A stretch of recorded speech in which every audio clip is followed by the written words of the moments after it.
see, that if he would have said to me, hey, listen, I'm dropping Miami Heat. You should be dropping Miami Heat. Let's go drop Miami Heat together. Let's go beat Crockett and Tubbs. You know what I mean? Yeah. Turns out there's a Walmart right in my own neighborhood. Wow. They got it all. Yeah, it's like a grocery store, too. I was able to buy a sex toy in a Walmart. The Sedano and Kap Morning Show is on the air. The biggest show in ESPN LA history. A little sabor. Yeah, I don't think people like being called hack. You're the güero on the radio. No. Giant Mexican, horn section. And Did you have me on your show to berate me? Is that what you're doing now? Give me a freaking break. Do you want to know how many times I've talked to Rich Paul about LeBron ever? Oh, my God. I don't know. I don't know if that was planned, but that was incredible. I'm just waiting for an entrance, That was incredible, Lindsay. I would say once, and it wasn't even, I jumped into a conversation that someone was asking him about LeBron. Like, it wasn't even me. Boy, this is ponderous, man. Ponderous. Scott Kaplan, eat a fat one, bro. The Sedano and Kap Morning Show on 710 ESPN. The all-new ESPN LA app and on YouTube at ESPN Los Angeles. When I'm on vacation, you can talk all the schwanz you want. Right. Midnight in the desert. I'm Art Bell. We're bigger than U.S. Steel. Wow, that's crazy. Bit boy. Well, you want to Right now. Monstrous. Beto, I don't want to eat that. We did it, Dad. We did it. You were riding high on the stinger last time. Oh, big time. So, My girlfriend Jean went to Korea and had salmon sperm injected into her face. Beautiful. let me tell you something, Mean Gene. That salmon sperm's going to make all the difference tonight, brother. Right, that's right. Of course we were. This is Pepe Mantilla, your Spanish voice of the Los Angeles Lakers. This is the Sedano and Kap Morning Show on ESPN LA. Good morning, Scott. Hey, Beto, where you been, homeboy? Get it, Trudell. Yeah. No Scott today. Scott. Ooh. Oh, let's put the sunglasses on. 7:02:52 seconds. Oh, I gotta turn my hotkeys up, Kasim. What is it? It's Epic Friday. I figured you'd come in with something like that. Come on now. Tree. If I'm in the Cappy seat, I gotta go Cappy-ish. Yeah, you should. I mean, Team USA. I just pulled this up, Lindsay. I didn't watch the interview, but Pochettino apparently got into it with the media. Oh, did he? Poach. Well, Argentino. Yeah, it's the weird because they lost, but they won. The point is that you win the group, but they lost the game, and Turkey wins at essentially the final, the equivalent of the buzzer. Yeah, Trudell. But I get to talk about soccer and whatever I want, right, Lindsay? Because it's F Friday. Whatever I want. It's Football Friday. And by the way, no Sedano, no Kap, no Bergman, but it's you, me, and Lindsay. Wait, no Berg at all? No. So how are we gonna get no Morales? How are we getting the blue review? I don't know. I think they did the blue review anyway. Oh, okay. But we're gonna do Berg's 3 things with Lindsay. Yeah. So get ready for that at 7:30. Yep. Kasim is here. Yes, sir. What's up? The pride of Senegal right there. Kasim was in this seat last time I was here to do the morning show. Yeah, there's all kinds. Yeah, and we heard that you scared him out. That wasn't me. Morales probably said something. No, Cappy did. Oh, Cappy. Oh, Cap. What did he say? Cappy said, and I quote, "dust cropped Kasim out of the studio." Whoa. But he meant crop dusting, but Wow. That's what he said. He flipped it around. Yeah, he said that you had bad gas. Wow. Really? Damn. That's what he said. Kasim, did you hear him say that yesterday? I did not hear that. That's what Cappy said. That's what happened. Oh man, it's gonna be a calm show. There's gonna be no yelling today. Well, Beto, you were at a watch party, weren't you? For we Team were USA? yelling yesterday. Yes, I was there with Morales and our good friend Walrus showed up. We had a bunch of listeners there. We're at Mercado Gonzalez in Northgate in Costa Mesa, and it is awesome. It's like you're thinking it's a supermarket, and it is. You can go buy your food and you can buy whatever you need, your cervezas, tequila, whatever the pan dulce, but it's like a food hall, and they have a bunch of different spots that you can get food. You can get the tacos, you get the you tried the Mexican sushi, right? No, what's Mexican sushi? So, it's regular sushi, but with the Mexican twist.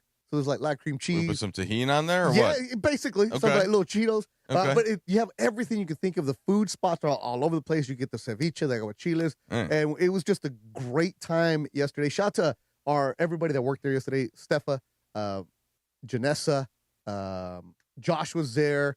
Our intern, I think his name is Lance. I'm not too sure. Is that you back there? Okay, he's working tonight. Okay, so I didn't know if that was you this morning. No. Don't give me the come on now, Tim. Okay, I don't want to hear that from you, Tim, because I got here at 6:15 with donuts, by the way, because I always show up with something, and I usually get yelled at by Morales when he tells me, "Why are you bringing in donuts? You trying to kill me?" And I leave the donuts there, and I say, "Hey, well then don't eat it, bro." Yeah, I'll eat one. I'll definitely eat one. Although Lindsay owes me something. I can't remember what we bet on. Oh, you're right. You owe me something. I think it was candy. Oh. It was like a large giant bag of Sour Patch Kids. Oh yeah, right? well this is going. yeah. Oh, this is probably going back to Cleveland and New York, It isn't it? Okay. Yes, all right. because you said that they were going to. It wasn't win or lose. I think you said they were going to sweep, right? No, I said Knicks. I think I said Knicks in 5. Yeah. And you said no, it's going to take more than that. Yeah, I said I didn't think they'd. So we get some Sour Patch Kids? Yeah, I'll take those. Oh, nice. I'll take those. Yes, But we I had a mean, great time yesterday. We gave away a bunch of different prizes. It was cool. Sam Batesh was out there. Everybody that works in the behind the scenes here, they do amazing work. And yesterday it was really, really cool. That's cool. It was packed. It was crowded. We had a bunch of listeners there hanging out. Okay. And it was just fun. But then the USA game, it was like, yeah. Then, oh, man. And then I think a lot of people that are casuals, I'm being one of them. I'm a soccer fan every 4 years. Yep. I went there to hang out and party. As simple as that. They've been showing every Mexico game, every USA game there. And it's just been fun, a great atmosphere, a great vibe. But I didn't realize that Turkey was playing for nothing because I was focused on the USA because I already know that USA was qualified and they were going to the knockout no matter what. Yeah. I didn't know what Turkey was playing for. And it turns out nothing, right? It was pride. Well, it's Same with USA, right? Same with USA USA is already advancing though, right? So it's a little. This is kind of what I was alluding to when Coach Pochettino, who's Argentinian and has coached some of the bigger clubs in Europe, and it can be a little bit more testy from a media head coach perspective there, even than it is here. With we think of the NBA coaches better that you and I talk to all the time, and there aren't too many, especially locally, where you're kind of going back and forth and trading blows. But I think that Pop would do that. Pop would do it some, but he with like especially with the local people, it would be like with kind of tongue in cheek and a wink wink. Yeah. He just liked to do it to kind of mess with them. Okay. But the media wasn't doing it back. That was more him just sort of barking at the media. Yeah. Right. Phil would do it, but in a philosophical way. Phil would do it and he would have fun with it too. And he would be kind of playing around like this is it's actually a little bit more real. And then you deal sometimes with the language gap as well. But here's the bottom line. And by the way, you went to the watch party. I was at a El Tree pre-watch party with our friends at LAFC the day before with DeMarco. Oh, you went to that one? In the Arts District. Yeah. Well, I jumped in on the show. Right. Laura told me I wasn't allowed to say downtown because the Arts District isn't technically downtown. Is that true? I don't know, but yeah. I think it's different now because downtown is more associated with here, like we're downtown, like Gotham City. You know. Yeah, let me tell you this. It's downtown. Okay, well, all right. It's close. It's like you can see the skyline very well from it. It's like 2 miles in that direction. Like you're in the South Bay. Cool, but it's no. I'm in Hermosa. It's the South Bay. It's all the same thing. Okay, fair enough. So that was where I was last night. So we had a baseball game in Palos Verdes. Yeah. And it ended at about 6:55. And so I was immediately like, all right, we need to go somewhere to watch Team USA. But the problem was everywhere was going to be packed. It's not like we're going to be able to go to a bar in the Hermosa Pier. Come on, Riggs is ready for a completely bar. Crowded. The slice and pint type pizza joints packed. Oh yeah, Rock and Brews packed. So we finally found a spot that's kind of on the newer side, and they had the TVs, but they didn't have the audio on. Okay. So I watched the game without audio and with all the baseball team just wilding out inside the. And then I went back and watched with the audio once I got home. English or Spanish? But well, good question. I watched it in English, but I sometimes do put on Telemundo because I enjoy hearing the Espanol. You got to hear. So yesterday at Mercado Northgate, the director there tells me, all right, Beto, because I was like the MC for it. I was like, hey, we're having the raffles here. Make sure you sign up. Give the QR code. You can win T-shirts. You can win different stuff because they were giving out ESPN LA swag. Yep. And she tells me, hey, can you make an announcement and let people know that this game is going to be on Telemundo? I'm like, yeah, why wouldn't it be? Like, Beto, it's the USA game. I'm like, yeah, but if you're going to watch the World Cup, you're watching on Telemundo. Like, yeah, but last time we did this, we had some complaints of how come we're not in the English side. So I went and said, hey, it's the World Cup. We're watching this on Telemundo. You set the expectation. I don't want any complaints here. Nothing against the English broadcasters. They do a good job. I'm not a fan of the British broadcasters. I'd rather see my boy Max Bretos or Mark Rogandino get an opportunity, or a guy, Adrian Garcia Marquez get an opportunity in English. But hey, I'm anti-British right now because it's all USA. But I watched the broadcast was in Telemundo yesterday. All right. Well, I so know now, you speak Espanol, Miklo. Un poquito. Sí. Now you get to the point of like actually what happened in the game and the what was kind of on the table beforehand. So yes, so Turkey A, they had lost their first 2 games, and so they couldn't even get to with a win. Time out.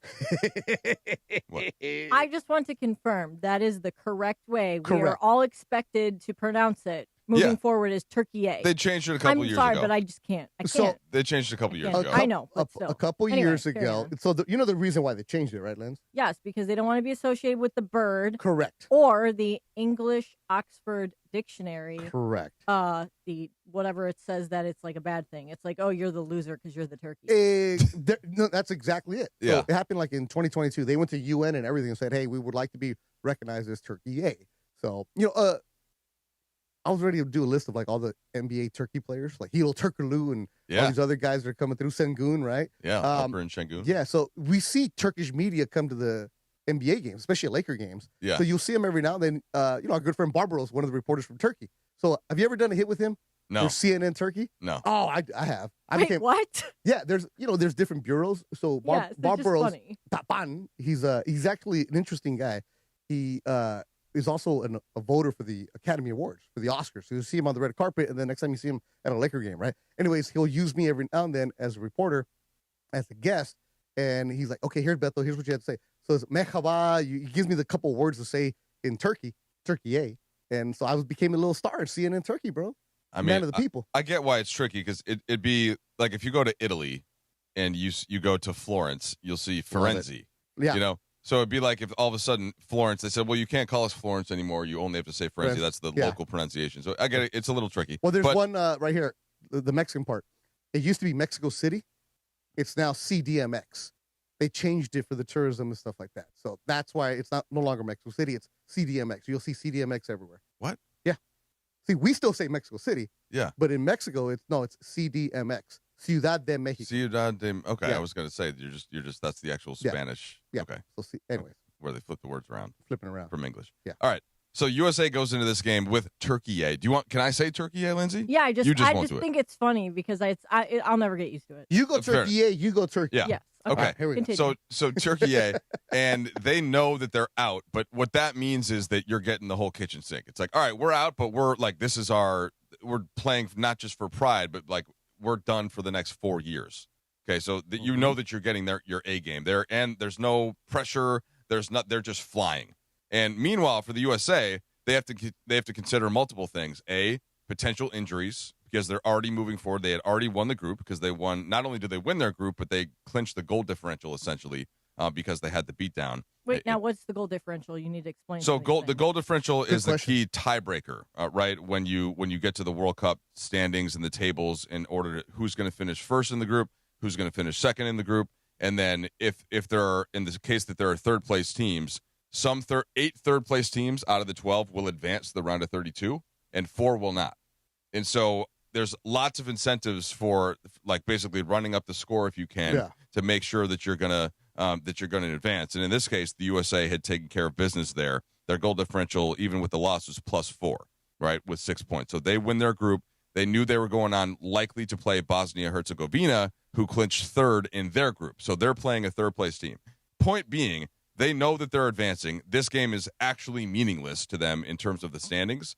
And yet, it's at SoFi, right? Or I guess Los Angeles Stadium. All the American, look, the American fans, like, I think a certain percentage of the fans knew that they didn't have to win, that it was fine. They were going on to win their group. But I think a lot of people probably went and just like, we're super excited. I'm going to the World Cup. It's USA. We're on home soil. Let's go get this win. USA. And then they go up 1-0 in like the first couple of minutes. Yep. And the vibes, I'm sure, are immaculate. Again, I couldn't hear them. There's guys I was watching on the screen with no audio. And then Turkey A comes back, and all of a sudden, I think that instinct of an American fan kicks in, and you're like, what do you mean? And then they, by the way, they win with like 1 second left essentially on the clock, the version of a buzzer beater. Man. Morales was mad. And then what do you mean extra time? No. People are mad. They're like, well, and this again, and I think Pochettino starts getting questions after the game of like, the hell? The coach. How are you going to lose to Turkey? Yeah, USA's coach, Mauricio Pochettino, who's Argentinian. And everyone's like all mad about it. And he's like, well, hold on. Like, this is how soccer tables work. The point was to get out of the group, to get Christian Pulisic, our best player, back onto the field. He had missed the previous game. He didn't start because of a calf injury. And he's kind of the key to whether or not the USA can go a little bit farther than people expect. Look different with him on the field. Is he like the LeBron of Team USA? Yeah. Like the 10 years ago LeBron. He's like LeBron before LeBron had won anything, though. He's from Pittsburgh, too. He's from, really? It's kind of like suburban Pennsylvania. But there you go, Lance. We're on it today. But Lizzie, he was so good so early that he went to Germany when he was a teenager. Yeah. And played the good guys don't stay. Yeah. And he's in Italy right now, right? He's in Italy now with AC Milan. And he got booed off the pitch in his last game. He's in Italy, but he had a great season there. But he's a stud. And anyway, so they also had to sit 4 of their best players who had a yellow card. Well, wait. Just take a breath really quick. Yes. Good stuff, people.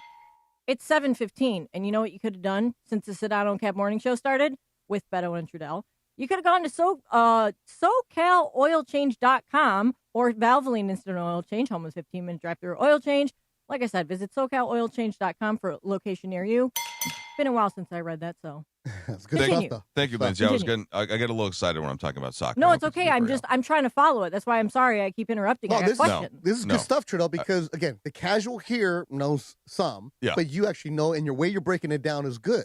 All right. So Poach got mad at people. So it sounded like Poach or Coach? Poach. Okay. Pochettino. Argentino. I'll read one of his quotes here. The mood is like we are going home tonight and Turkey is staying, the U.S. coach said. I need to remind you and everyone that we won the group. Sorry, guys, we won. Yeah. So, and then he goes to say, making history is winning the World Cup. It's not winning 3 matches only within the World Cup. I don't really understand. It's a little bit petty, if you will. You're thinking a little too small. You're telling me you could make history? What does it mean to win 3 matches if you lose the next one? Now, that's in response to the USA has never won 3 matches in a row in the World Cup. So people are like, oh, you had this opportunity to win 3. And he rightfully is saying, what are you talking about? That is completely irrelevant. We want to be in the best shape to win our actual knockout round game. And now they are. And so, Lindsay, what I was getting to, if you accumulate yellow cards within that group stage, if you get 2, you could get suspended for 1 game. Right. So that's why they held. I did know that part. That they held the guys out. So I did play soccer. They held a few key players out. Tyler Adams is one of them, kind of a stalwart in the midfield.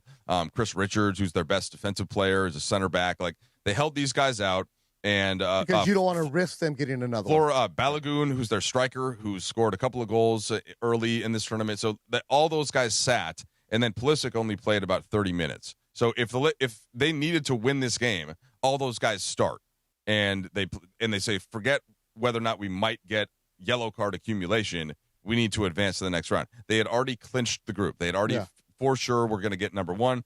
And then, yes, they tried to win the game, but when you know you don't have to win, it's a little bit like the last game of the regular season in the NBA when you're going on, or the last week. If you've clinched the number 1 playoff seed, you're not playing LeBron and Luka and Austin Reeves big minutes. If they play at all. Some minutes. You might play them 20 minutes because you want to keep a certain level of fitness, but they're not going out there with their A game. They're not pressing Beto all the way up the pitch. So they did what they had to do.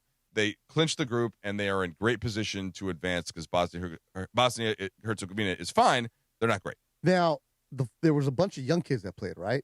Guys that played for the ones with the yellow cards. So you gave some run to some youngsters that you might need later on. Am I correct in saying that? Another key point that you play some guys, and maybe if somebody pops, maybe that player is more likely to be subbed in a key game. So a couple guys you mentioned, like could be Tim Weah, whose dad, by the way, was George Weah, all-time soccer legend out of Libya, played for AC Milan, just a complete stud. Brendan Aronson, who plays in the Premier League, he played on the wing. You got minutes for Sebastian Berhalter, who's the former coach's son, who got fired. He plays center mid. And then Claudio Reyna's kid, Gio Reyna's kid, who he scored that crazy goal in the first game. Yep. Remember with the outside of his foot, bent it in. He subbed in late. So guys like that. Let's see, Trusty, who scored the goal. There's a guy named Trusty. That's his last name, nice. number That's 6. a good name for any athlete. Yeah. Good old Trusty. So they got Austin Trusty is his name. I think he plays in Scotland for Celtic. Yeah. And so like you got these guys some minutes, but point is like USA, just like El Tri, in great shape going into round 2. Now, so can I ask a question? Or actually, let me recap all of this. So USA lost to Team Turkey A last night. Yep. Team USA's coach got mad because he said it didn't really matter, but it did matter, but he's going to fight with the media because he just is annoyed by people having a problem with this, right? Yeah, because people were basically, all the questions were like, what's wrong with you? And he's like, dude, this game didn't matter. Like, it means nothing. We won the group. Out. Yeah, right. what are you guys talking about? So then I guess my question now is, since this game didn't matter for either team, really, and you still got the guys. Well, it matters for Turkey because their coach is about to get fired. Well, so his lineup was like, hey, do whatever you want, bro. I'm out of here. So Turkey's out. They're done. They're done with the World Cup now? They're done. They did get me 3 points in our pool, though, finally, after doing nothing in the first 2 games for me. So where do we go from here? Like, what's next for Team USA? Yeah, so they're in the round of 32. We don't know their opponent or anything. Yeah, we do. Of the day. Oh, okay. Yeah, they're playing Bosnia-Herzegovina.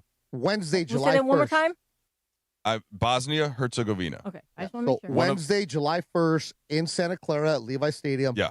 5 o'clock game. Yeah, this is one of the former, when the former Yugoslavia broke up. This is one of the nations, of course, there, along with Slovenia and Croatia and Serbia, etc. No Russian song here, okay? No we Russian just song. didn't conceive that's normally when we hit the Russian. Today, we're going to use the Russian song where it belongs in the right appropriate spot. Bosnia-Herzegovina, no Russia. No. So they got 3rd in their group behind Switzerland and Canada. I actually watched them in person. That was the game I went to because they played against Switzerland. Nice. And, free tickets. I mean, I wasn't trying to pay $10,000 How much or whatever parking? it's going to be. Parking. No, we took a bus to the Culver City depot, and then the bus we drove our car to the bus depot. Bus took us right in front of dropped you off right in front. You walk in like 6 minutes, and you walk out, and the bus leaves. It's great, and I think it was $50. I saw yesterday it was like 200 for there parking was around 400 there. at in the garage that they have Intuit Dome. The Intuit Dome itself. That one was 400? That parking garage was supposedly $400. That's what I saw. And you still got to walk like 15 minutes to get to the stadium. I mean, I said I'm this. so much FOMO. We had though. The bus back, though, was one of the longest rides of my life. I can explain why later in the show. But, Lindsay, I think you have 3 things coming up, right? I do. Okay. Are we breaking now? Yeah, we're going to. Yeah, I was just letting you finish your thoughts. No. Here, we'll play this going to break, okay? We didn't even talk about Russia. Well, you're right. We talked about Yugoslavia. Yeah, Russia's also not in the tournament. Yeah. Why not? They didn't make it. Okay. Italy beat them. I didn't know if they had sanctions, too, for doping like they did in the Olympics. Whoa. It's possible. That was a thing. That really is true. No lies that's told right. there. That one. No lies told. They had to be like the independent athletes from Russia. That's right? Yeah. Anyway. Documentary. Anyway, ESPN LA Summer of Soccer is coming to Pico Rivera tomorrow. Watch matches with us all day at the World Spirit Festival on historic Whittier Boulevard. ESPN LA will be on site from 12 to 7 p.m. with giveaways, great food, entertainment, family activities, and soccer fans from across the community. Follow at PR_WSF for details. More Sedano and Kap with Trudell and Beto, and we'll get to Berg's 3 things with me next on ESPN LA. The Sedano and Kap Morning Show. We'd like to thank our founding partner, LAX, Los Angeles International Airport, where change is in the air. Learn more at lawa.org/ESPN. This is the Sedano and Kap Morning Show. When pain keeps you from doing what you love, Hoag Orthopedic Institute gets you back to you. We are ranked number 18 in the nation and number 1 in Orange County for orthopedic and spine care by U.S. News & World Report. From the surf to the green, our world-class doctors are there, which is why more Californians choose Hoag Orthopedic Institute for orthopedic and spine care more than any other hospital. At Hoag Orthopedic Institute, there is no one better at getting you back to you. Proudly founded by premier physicians in partnership with Hoag. Learn more at HoagOrthopedicInstitute.com. Hey guys, if you're heading into summer without a medical emergency kit, you're taking a risk most people don't think about until it's too late. Summer colds linger and can turn into sinus infections that could last for weeks. Getting sick right before vacation can derail everything. And when you're traveling, finding a doctor and a pharmacy can be really stressful. That's why I ordered a medical emergency kit. It's like having an urgent care and a pharmacy right at home. It includes essential prescriptions like amoxicillin and generic Z-Packs to treat wide ranges of common and serious illnesses. So if you wake up sick, at home or on the road, you already have what you need. No waiting for your doctor, no hours at urgent care, no pharmacy lines, no copays. You just match your symptoms to the right prescription in your guidebook, or you call the telemedicine doctor standing by. Start on your bed sooner and feel better faster. Every home needs at least one medical emergency kit. Order yours online in minutes, and it's shipped to your door. Save $45 with our promo code 710 at urgentcarekit.com/710. Promo code is 710 at urgentcarekit.com/710. Red card penalty. Score big with Waba Grill's new Red Card Combo for a limited time. A mini sweet and spicy chicken bowl, 3-piece chili crisp dumplings, and a side of Wablaze sauce for that extra heat. Then kick it up a notch with our new Penalty Punch, a premium beverage loaded with sweet mango-popping boba. It's a flavor finish that hits the back of the neck. Get the Red Card Combo for $9.99. Only at Waba Grill. Andy Ortiz. When I lost my mom, she was only 46. And I lost my dad to cancer. It was the worst pain I ever felt. It made me think, what will happen with the people I love when my time is up? That's why I have life insurance. Ethos makes it easy. It's all online, take about 10 minutes, and you can get up to $3 million in coverage. Get your free quote at ethos.com/game. That's ethos.com/game. Paid testimonial. Time spent on application may vary. Online health questions required. If Twisted Tea Hard Iced Tea was your best friend, it would be the kind of friend that starts an impromptu dance party in the supermarket aisle that turns into an all-day pool party rager at your place, and you don't even own a pool. Twisted Tea Hard Iced Tea turns any day into a legendary adventure. It's smooth and refreshing real iced tea with just the right kick of alcohol. Twisted Tea Hard Iced Tea. Keep it twisted. Twisted Tea Brewing Company, Cincinnati, Ohio. Please drink responsibly. The Sedano and Kap Morning Show is on. And this is going to get a little complicated, Cappy, so follow me here I'm for a listening second. very intently. Mornings on ESPN LA will never be the same. I'm listening very intently. Go ahead. I can't wait to hear what's about to happen next. Back to Sedano and Kap. Yeah. Okay, yeah. 7:27. Sedano and Kap Morning Show with Beto and Trudell. And Sounded Cappy, though. on this date back in 2002, the #1 hit was Nelly, Hot in Her. Love this song. I mean, this whole album's great. It's a no-skips album, for sure.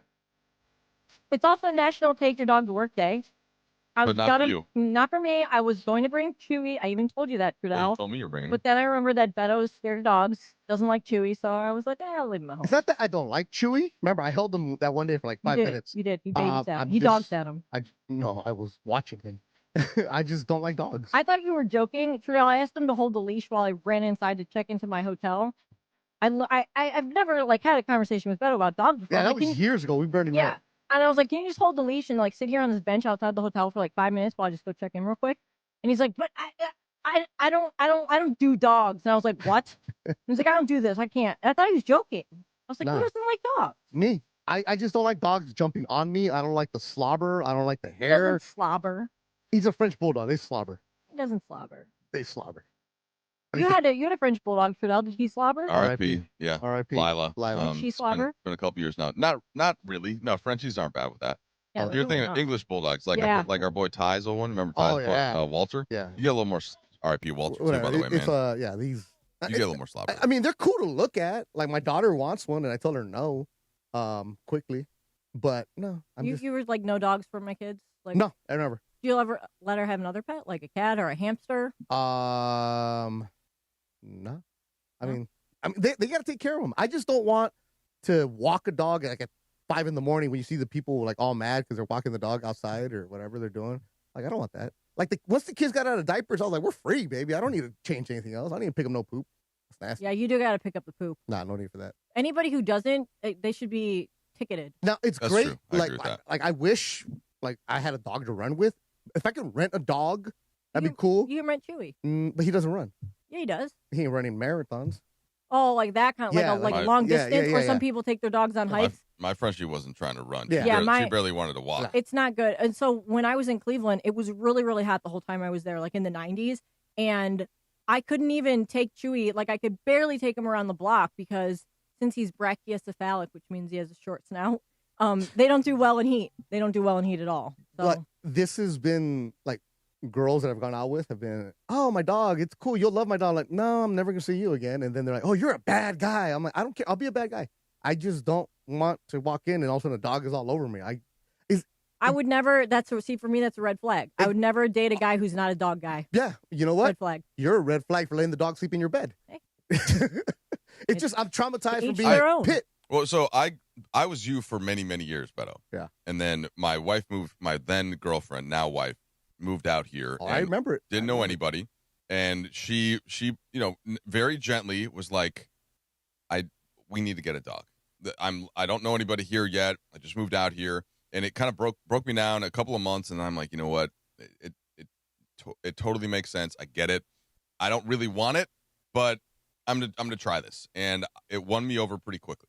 So Now, did it go from being her dog to your dog? Like, was the dog had an Instagram? Were you her person, or was your wife her person? No, I mean, this is complicated because sometimes they say like dogs have an alpha. Yeah, right? they do. Well, yes, but I think like an alpha, like the prefer. person that they prefer is one thing, but it could also be just the person that is sort of like in charge of not discipline, but just sort of like the one that they listen to that has a little bit more of an authoritative voice. But if she had to pick which one that she liked more, then she would go to my wife. Oh, it's like having parents. But she liked us both. Yeah, but she liked us both for sure. Yeah, it's like, go talk to your mom. Ask her. But we haven't gotten one since. Our little guy Riggs has been begging for a dog. And I'm like, no dogs for Riggs. I'm trying to hold off until like I think when the twins go to college, it's going to be a big blow, right? Just have two leave the house at once, and I'm like, then I might have to get a couple of golden retrievers to replace the pain. You'll know this one, Trudell. Every Mexican man like myself is like, oh, we're all, no dog. And all of a sudden something happens like in your 50s, your kids are all of a sudden you end up getting like one of those little street dogs that just falls into your house one day. Yeah. Like, where'd you go? And then they're there. Next thing you know, they're sitting by you the entire time and you're watching a novela because you're all washed up. So I think that's going to be my future. Yeah, go. A little telenovela with a little dog, little pup, there's like little chihuahua. Yeah. Or like one of those like mixed dogs that you don't know what they are. Oh, sure. Like those street dogs. And there's a mutt. Yeah. It's like there's memes about this, like, the man he used to be, right? Strong, macho, mustache. And then all of a sudden you see him 20 years later, washed with a little dog on the chair right there. Funny. And it's like, oh, and the dog that he loves. So before I get into Berg's 3 things with me, have you guys, I don't know if you saw it, the other day, I think it was at the Miami Marlins game. Oh, yeah. See, I like watching those memes. Those are fun. Yeah, the one dog, they had like a dog. It was dog day at the ballpark. And the one dog was like, seen up on the camera eating the hot dog. His owners were there holding in. He was enjoying this hot dog, and then there's this golden retriever behind him just staring at him like, oh my God, I want that so bad. So no, it wasn't at the Marlins game. I forget which team it was, but then the Marlins put out a tweet that said they were searching, like, wanted this dog. They wanted to take the golden retriever and provide him with like the best dog day experience of his life, and they found him yesterday. So like the owner of the dog, the dog who missed out on the hot dog, he saw it. So now he's going to go to Marlins Park and he's going to run the bases and eat all the hot dogs and do whatever he wants. So good for that dog. So that happened yesterday with our friend Boog Shambi. Yeah. So on the Cubs broadcast. That was pretty funny. Yeah, him and Jim DeShays were on the broadcast and they just saw a dog in the outfield, Wrigley Field, and they started talking about it. And Boog even said, I think that dog looks like me. Yeah. Stuff like that. So it's just an old shaggy dog. Yeah. Which, I know they had the bark in the park at the Dodgers recently. Yeah. I need to take Chewy to that. You should. I was going to take him to the Guards one, but they're all sold out. So the Gardos. Next time I'm there, I'm going to have to take him with me. All right, so now we're going to talk about the Dodgers. And this is going to be brought to you by Hernandez Wholesale Flooring. You're in the market for new flooring, shop at Hernandez Wholesale Flooring, where every day's a deal, no gimmicks. Call 866-62-FLOOR or go to HernandezWholesaleFlooring.net. No sale beats wholesale. Jack. So my first thing is Dodgers Padres. Yeah. Starts tonight. Shout out to Neil in the chat. Yeah, shout out Neil. Yeah, he's a conflicted Padres/Dodger fan. He's all how confused. can you be both? Because he tries to appease the Cappy, and then he tries to appease the chat. Well, that's like Cappy. That's exactly what Cappy does. Exactly. Justin, his son, is like, screw you, Dad. How can you root for the Dodgers? And he's like, well, I host a show in L.A., and he's like, but you're a Padres fan, Dad. Yeah. So that's a conflict that Cappy goes behind the scenes. Right, and I know Rachel's also a big Padres fan. Yeah. So they're going to be in San Diego for a big NL West showdown. Mm-hmm. The Padres, I guess they're a rival, but they haven't really gotten, they haven't really beat the Dodgers in anything important. Yeah. So is this a rivalry now? Is this their rivalry? That question comes up a lot. Is it a rival? Like you go tradition rival, it's going to be the Giants, but Giants you haven't really done anything with the Giants. It's become more. I don't want to say it's a full-on rivalry, but it is somebody you pay attention to. It's a team that you look at more because the Padres fans start barking. Hey, back to your dog analogy, right? They start getting loud when that one day they're in first place. He's a dog. Oh yeah, hey, Cappy. Yeah, so they're all of a sudden you're like, we're gonna go after the Dodgers, right? It's still the little brother, but they're getting better. That's why, like the last couple of years, we're a small market team. No, you're not, because you're spending hundreds of millions of dollars on Tatis and Machado and Xander and everything else. So He's called Tatis. Oh, him too. And then you're acting like a big market team, so you're there. But it's not a rivalry. It's more of like an annoyance. Still, how the Padres are with the Dodgers. But it'll be a good team. You're gonna see Walker Buehler this week. It's gonna be good. It's a rivalry from the context of the lesser team viewing and hating the better team. And it's a little bit like Clippers-Lakers, where the Lakers, I don't think, would acknowledge that the Clippers are a rival. They've never beaten them and anything meaningful. They've never actually even played in the playoffs. So, but when you have the Lakers play against the Clippers in a regular season game, you do get all the questions about like, hey, do you consider this a rivalry just because of proximity? Yeah. So the proximity of LA and San Diego is going to get that, but it's a one-sided rivalry, I guess is the way I would put it. But the Padres have given the Dodgers but at the end, the rivalries are created in the playoffs. That, especially for this next new generation, because I grew up hating the Giants, right? Like that's the team that you don't like. You would see games at Candlestick. But now it's like, you pat him on the head, like, hey there, little buddy. Yeah, I'm playing you again right now. Well, again, even with the Lakers-Clippers analogy, you talk about that for many years, the Clippers were working the Lakers. They had a better record against the Lakers, but they never saw each other in the playoffs, so you don't really build up the animosity. They would try to say the hallway series, and it's like, no, not really. Well, and part of the reason why they were winning those games, aside from the fact that when the Lakers were rebuilding and getting lottery picks, is that they took the game more seriously than the Lakers took. Correct. Just from an overall standpoint. That's not to say that every player did, but I see this happen all the time with the Lakers because the Kings feel the same way. The Suns feel the same way. The Jazz feel the same way. The Blazers. There are all these teams that have been beaten by the Lakers over the years. Correct. So when the Lakers come to town, you're getting the A game, and the Lakers are like, they have to bring the A game to everybody else. Exactly. And it could be a little more. And I think that's what the Dodgers have become since they've turned into the complete juggernaut. Where I would imagine Arizona feels the same way when the Dodgers come to town. We know about the Giants, we know about the Padres, but the Dodgers have to kind of look equally amongst all of these teams that are fighting, that are just fighting to try and get the scraps that come out of their mouth. But Beto, these teams really don't like each other, right? Like the players don't like each other. They seem to like it gets chippy really quickly. It gets chippy really quick because you hit somebody's going to get chippy. But remember, it was Ohtani. You don't hit Shohei, okay? Yeah, but the Shohei's like, that. hey guys, relax. It's I got okay. this. It gets chippy, but this day and age now, Linz, where the players don't hate each other because players change teams so often, and they often work out with each other and they know each other. Like, there's no hate amongst players like you had back in the day, right? You're not going to have Juan Marichal with the bat going after anybody. You're not going to have that anymore. But there is some animosity between the lines at times. But then they all go back to the $100 million contracts and their mansions and like, cool, I live in Solana Beach next to Cappy. I'm good. Yeah, good point. All right, so my second thing is the Dodgers keep winning despite missing half their rotation. And I feel like every week another player hits the injured list. Yep. But they keep winning. They're top of the National League. At what point do we stop worrying about health and start appreciating hey, don't worry guys, we got this? Ooh. It's hard to worry about anything. Yeah, that's what I feel as somebody following the Dodgers right now. Yeah. There's almost apathy because even when they lose a couple games or they lose a series to the Twins, it's kind of it's okay. It's just the Twins. It's the middle of the season, no big deal, right? Yeah. No, and of course they just did not lose the series against the Twins, right? They just won 3 in a row. They did. I mean, their run differential is plus 144 on the in season. Baseball. The second best is the Yankees at plus 110. Yeah, it's a big difference. Everybody else in the division is minus, including the Padres, who are -5. So you're totally right, Lindsay. It's what would have to happen for us to really take it seriously that the Dodgers couldn't just get whatever they had to get done in this regular season to make their playoff push? I don't want to even put out names in terms of I'm who thinking would the get same injured. thing, right? But it's right. It's nothing that we've seen so far. Right now, everything seems status quo for the Dodgers. The Dodgers have the best record in baseball. Yep.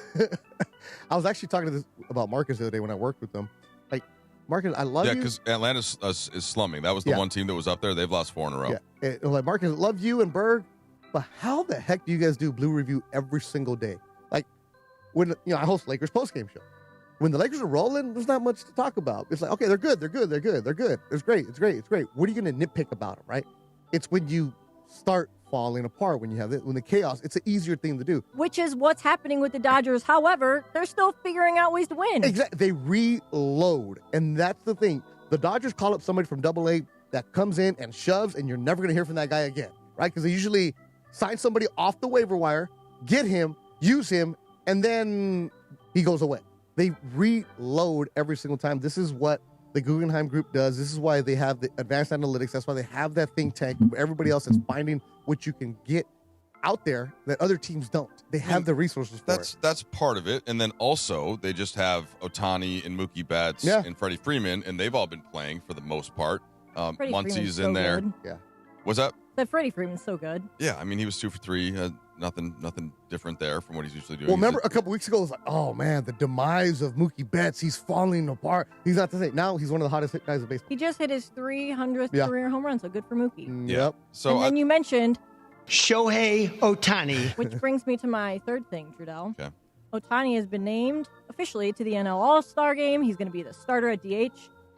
He led the majors with 3,341,257 votes after phase one, which means he got more votes than anybody ever. And there's no way anyone's ever going to pass him. I don't think. Maybe, I don't know if you get some bots up in there. But, so Shohei has been named to the All-Star team. He's going to start as a DH. And I don't know, maybe they'll have him pitch a bet or two. It's crazy how Shouldn't he be the starting pitcher? No. I don't think they want him to. Yeah, he'll let him DH. Also, Dave Roberts invited Don Mattingly to be part of his staff. Yeah. But he could pitch an inning. Yeah, couldn't he can. He can, but I don't know. I feel like why risk it? Because he's trying to get the Cy Young this year. But what is the All-Star game? That means nothing towards it. It's just like Luka having his ceremonial. What did he play? 3 minutes in the All-Star game? Well, I guess was it really necessary? I guess that's what I'm getting at, though. I think the gesture of coming out and pitching and declaring that is the thing that you're focusing on the most this year, even as you continue to bomb home runs. Focus up. I just think that symbolically there's something there. I think it's going to be the Brewers guy, right? Guy throws 105.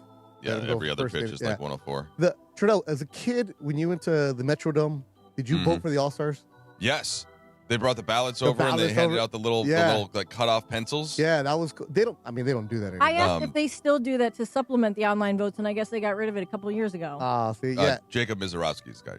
So that's the thing with you said the amount of votes that Shohei gets because it's worldwide. You can just vote online right now. I've never voted online. I never want to do that because I'm going to go old school because I'm going back to This Week in Baseball and Twib Notes. Okay. Like you said, you have the paper and you poke on it and then you get it. And Kasim has no idea what we're talking about. I have no idea. Wait, you really don't? Let's He's explain 22. This. He doesn't know. So literally, you're sitting. So they're the ushers, right? We need to find a picture of this and pull it up on YouTube. But you know what an usher is, right? Usher the singer? Oh, jeez. You know what an usher is at a sporting event, like the people that show you to your seat, like guest services, right? No, dude, they're in every aisle. There's there's an usher for they every call them the single. red coats. They tell you where to sit. The red coat security. Okay. The ushers are the ones the old guy who's like, oh, over here, Sonny, let me show you. That's who you walk by when you get into a services. section. Like the people, the people standing in the aisle. Well, the people standing in the aisle. Yeah. Back in the day. So they would have each one of the ushers would have basically a box. And they would go aisle to aisle, and they would hand out paper ballots, and on the ballots were just basically all-star candidates. Now, some players would get screwed because they wouldn't somehow make the ballot, but it would have any halfway decent player in the league, and you would go through, and they would hand out these little pencils. Kind of needed glasses to see them all. And you would poke the hole in it, and then you send it back to the usher, and they would collect it, and then somebody counts them. Or I guess they have a counting machine. You have no idea what a Scantron is, right? Oh, yeah, I did it for the SATs. Okay, like that. Yeah. So it looks like a Scantron, bro. Okay. But instead of just circling, you poke it. And that's how they would count it. So, there's a little hole, and it would say Ken Griffey. Boom. So what you would do is... Kirby Puckett, baby. Kirby Puckett. What you would do is you would get 5 at a time. Albert Bell. And then you poke all of them. All right, there's Pedro Guerrero. Yeah. He's going in. You try to stack it for your guy. But if you weren't on the ballot, you weren't going to get into the All-Star game. So they would have, the bigger name guys. So they would have every single position... And then, you could write names in there, but it was always Darryl Strawberry. Heck yeah. So basically, you voted for your city. And by the way, if that happened now, the Dodgers would dominate because many more people go watch the Dodgers at their ballpark than anywhere else. Well, they're still dominating because I don't know if you heard, but as of the last update, Hae-Sung Kim was 4th for second baseman, and he's in the minors. Yeah. And he's not far off of like third, second, and even first. So it used to be, Kasim, you could only vote at the ballpark. So you had to go to the stadium and vote. So that was the way that people had their votes. That's why like the numbers that they're throwing are crazy, but they didn't get them back in the day. So Eric Davis, always voted for Eric Davis. Oh, there you go, Tim, putting up there you go, the 1977 All-Star official ballot. So only had a couple names out there. So like you're a Seattle kid, right? Yeah. So you would, all right, Edgar Martinez, we're voting for him every single time. Ichiro. Ichiro. I'm throwing out names you don't even know. It was easier to like stuff the Jay ballot Buhner? back then. Jay Buhner. Yeah. There you could, go. You could just vote for your guy and turn it in, and they would count those. I'm pretty sure they might have changed it, but I'm pretty sure when you do the online voting, you have to vote for every category. I think. I think don't so. want to Yeah, do it's it. like Randy Johnson. The starting five, yeah. Yeah, they don't let you like submit your ballot unless you Randy do vote Johnson. for Well, he was a pitcher, so you wouldn't vote for Randy Johnson. No, you vote for pitchers too. You could vote for pitchers back Yeah. then? I didn't remember. Oh. Yeah, they're on the ballot. It's too. like the reserves. You were voting for, let me give you a name right here. Dan Wilson. That's our manager, yeah.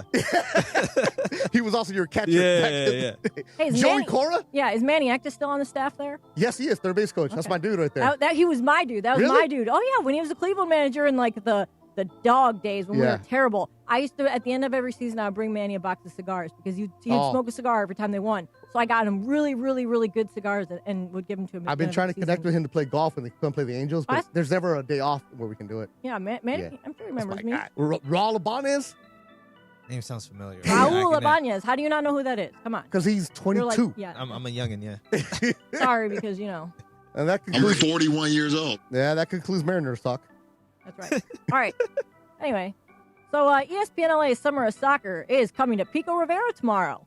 Watch matches with us all day at the World Spirit Festival on historic Whittier Boulevard. ESPN LA is going to be on site from 12 to 7 p.m. with giveaways, great food, entertainment, family activities, and soccer fans from across the community. And you know what we're going to talk about next? We're going to talk about the best summer foods next with Trudell and Beto in for Sedano and Kap on ESPN LA. How are you? It's Dr. Robert Clapper. Guess what? The Weekend Warriors Show is back Saturday morning at 7 a.m. on ESPN LA, thanks to Cedars-Sinai. Cedars-Sinai is a global leader in orthopedics, offering a range of solutions in all orthopedic subspecialties to get you back to doing the things you love.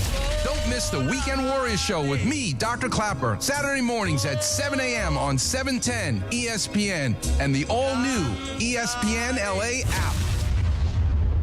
Welcome to Milagro Tequila, where the sun shines, good times roll, and tequila pours. Take a sip of sunshine this summer with Milagro Tequila, crafted from 100% Blue Weber agave for bright flavor and exceptional smoothness. Shake up fresh margaritas with Milagro Silver. Mix the perfect paloma with Milagro Reposado, or enjoy the rich, smooth taste of Milagro Añejo on the rocks. Find Milagro at your favorite retailer, in-store, and online.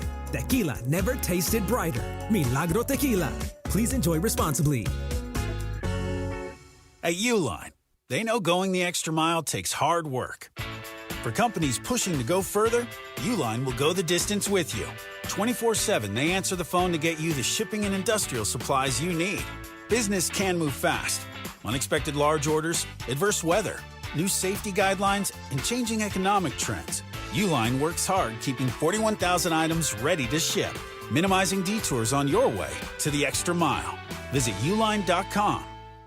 This summer's biggest football watch party experience is happening at Mercado Gonzalez in Costa Mesa. Catch every Mexico and USA match live, surrounded by non-stop game day energy, passionate fans, drink specials, surprise giveaways, grab fire asada tacos, slow braised quesadilla, fresh ceviches, warm churros, and more while you cheer on your team with the entire Mercado. Mercado Gonzalez, your soccer fan paradise this summer. Join us every Mexico and USA match at Mercado Gonzalez in Costa Mesa, where every match tastes better. In sports, the tape never tells the whole story. Hiring is no different. AI can make candidates look like an MVP on paper, so knowing the person and the skills behind the resume matters. That's where Robert Half changes the game. Our recruiters combine their expertise with award-winning AI to evaluate skills and fit quickly. Learn how we can find you specialized talent in finance, accounting, technology, and more. At Robert Half, we know talent. Visit roberthalf.com/talent today. Progressive presents the Passionate Sports Fan Checklist. Signed jersey of your favorite bench warmer? Check. 14 bobbleheads that look nothing like the players they're emulating? Check. Twin TVs so you can watch the game on 2 different networks simultaneously? Check. Life-size wall sticker of your favorite player that routinely freaks you out at night? Check. A second life-size wall sticker so after the first one freaks you out, you see the second and you're like, oh right, the wall stickers. Check and mate. Bundle your renters and auto insurance with Progressive and save on protection for the things on your checklist. Get a quote at Progressive.com. Progressive Casualty Insurance Company affiliates and third-party insurers not available in all states or situations covered subject to policy terms. The Sedano and Kap Morning Show, weekdays at 7 a.m. on ESPN LA. Take it. It's a great drop. It is a good drop. Good job, Kasim, pulling that drop. I take it. Kasim's on fire. Kasim is on fire. I think we're going to do a parody song to Human Nature by Michael. Where is Kasim? He's been singing all show. Kasim. Where is our brother Kasim? Oh, Bertie's That young brother Kasim. Yeah. The Sedano and Kap Morning Show, weekdays at 7 a.m. on ESPN.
You want to have the back then. You would have you wanted the bass. You wanted the boom. Oh, I know. You wanted to bump had... the Tupac like that. Before I put that in though, it was embarrassing. Like you could barely even hear. I could barely even hear the bass line on All Eyes on Me. Did you have the wood panels?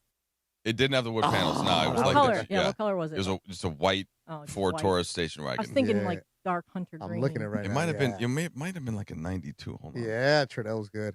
There used to be a magazine called. So you know what a magazine is, Kasim? Of course, I know what a magazine is. So there used to be a magazine that you could buy audio parts from called Crutchfield. Oh, yeah, I remember that. Okay. Yeah. Oh, yeah, because a lot of the audio, your dad, of course, would know because he had the audio guys. Listen, I also had I had what we would call a system. Ooh. You had a system? I had a system, and I had like the pink neon underbodies in my Pontiac Sunfire. I thought it was so cool. You had the neon? Oh, yeah. Oh, man. I think it was in 1993. Now that enough about my Ford Taurus. Wait, what was your first car, Lindsay? Was that the one you're talking about? It was it was a black Pontiac Sunfire. I loved that car. Oh yeah, that's kind of a that was a smooth. That's a good Midwest car. It was a great car. I loved it, and it looked cool because I was like the pictures 17, 17, and it was like I wanted a girly car. My grandpa, he owned a car dealership.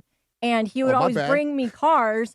Like, as I was getting my license, and like he'd be like, "Oh, I found this at the auction. What do you think of this?" And I was like, "Ew, no." And then like I remember he brought me like it was like a purple Grand Prix, and I was like, "Grandpa, no, I want a Sunfire." And he found me a Sunfire. Grandpa's a hustler. He was going to the auctions and bringing grandkid a car back. Yeah, because I was his favorite. So don't worry about the salvage title. It's all right. Well, no. He would. Don't worry about the dead body in there. What's funny is my grandpa would always get like that's what dealers do. They get used cars from auctions. Yeah. And any car anyone in my family ever had, never had a problem with it. Never had a problem. My mom, even the car that she has now, which she like kind of took over my grandparents before they passed away. It's like a 2015 Regal, like Buick Regal. Yeah. She's never had to do any other than like regular maintenance. Never had a problem with it. I was like, that's because that's a grandpa car. He knows what's up. Cars now, they come with the system, so you don't need to go upgrade it. But yeah, I went and got 6x9s, put it in a little box right there. Oh man, because you don't know about none of that. I don't know nothing. You don't know about no system. I mean, every you car. didn't know that anymore? Yeah, every car sounds good now. Yeah, every car sounds good now. That's not how it was. You didn't know about Allen Ed's. You didn't go there. Nah, I was already in my car, so I don't. See, back then you had to be like rich to get like that sound already. Like my friend. Don't tell him about the 6-disc changer though. Oh, the 6-disc changer. That's when you had a 10-disc, woo, you flossing. My friend had her dad gave her his old car. It was like the Ford Explorer Eddie Bauer edition. No, those were with nice. like the Bose speakers in it, and it had the disc changer. That thing was badass. You know what that means? So back in the day. I don't know about the 6-disc changer. No. Hold on. What do you think it would be? Yeah. Probably something you put in your CD port or something. I don't know. Your CD port. Go on. Go on. Keep going. And it like enhances the sound, right? No. Okay, no. You're you got talk to me. So there's CDs that you would put into this little box. It was like 6. You could put 6 of them in there, and you would normally put that in the trunk so nobody would steal it from you. And that's where you were like, wow. You play one CD, play the other one, but if you had the 10. Ooh, that's extra money right there. But even the 3-disc was money because you then instead of having to just think about like you've got give me 3 musical artists that you like. Drake. All right.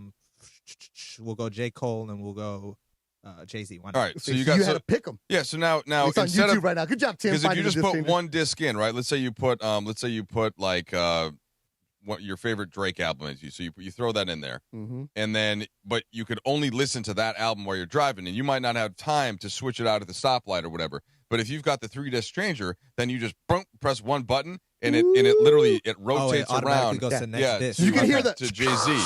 Yeah.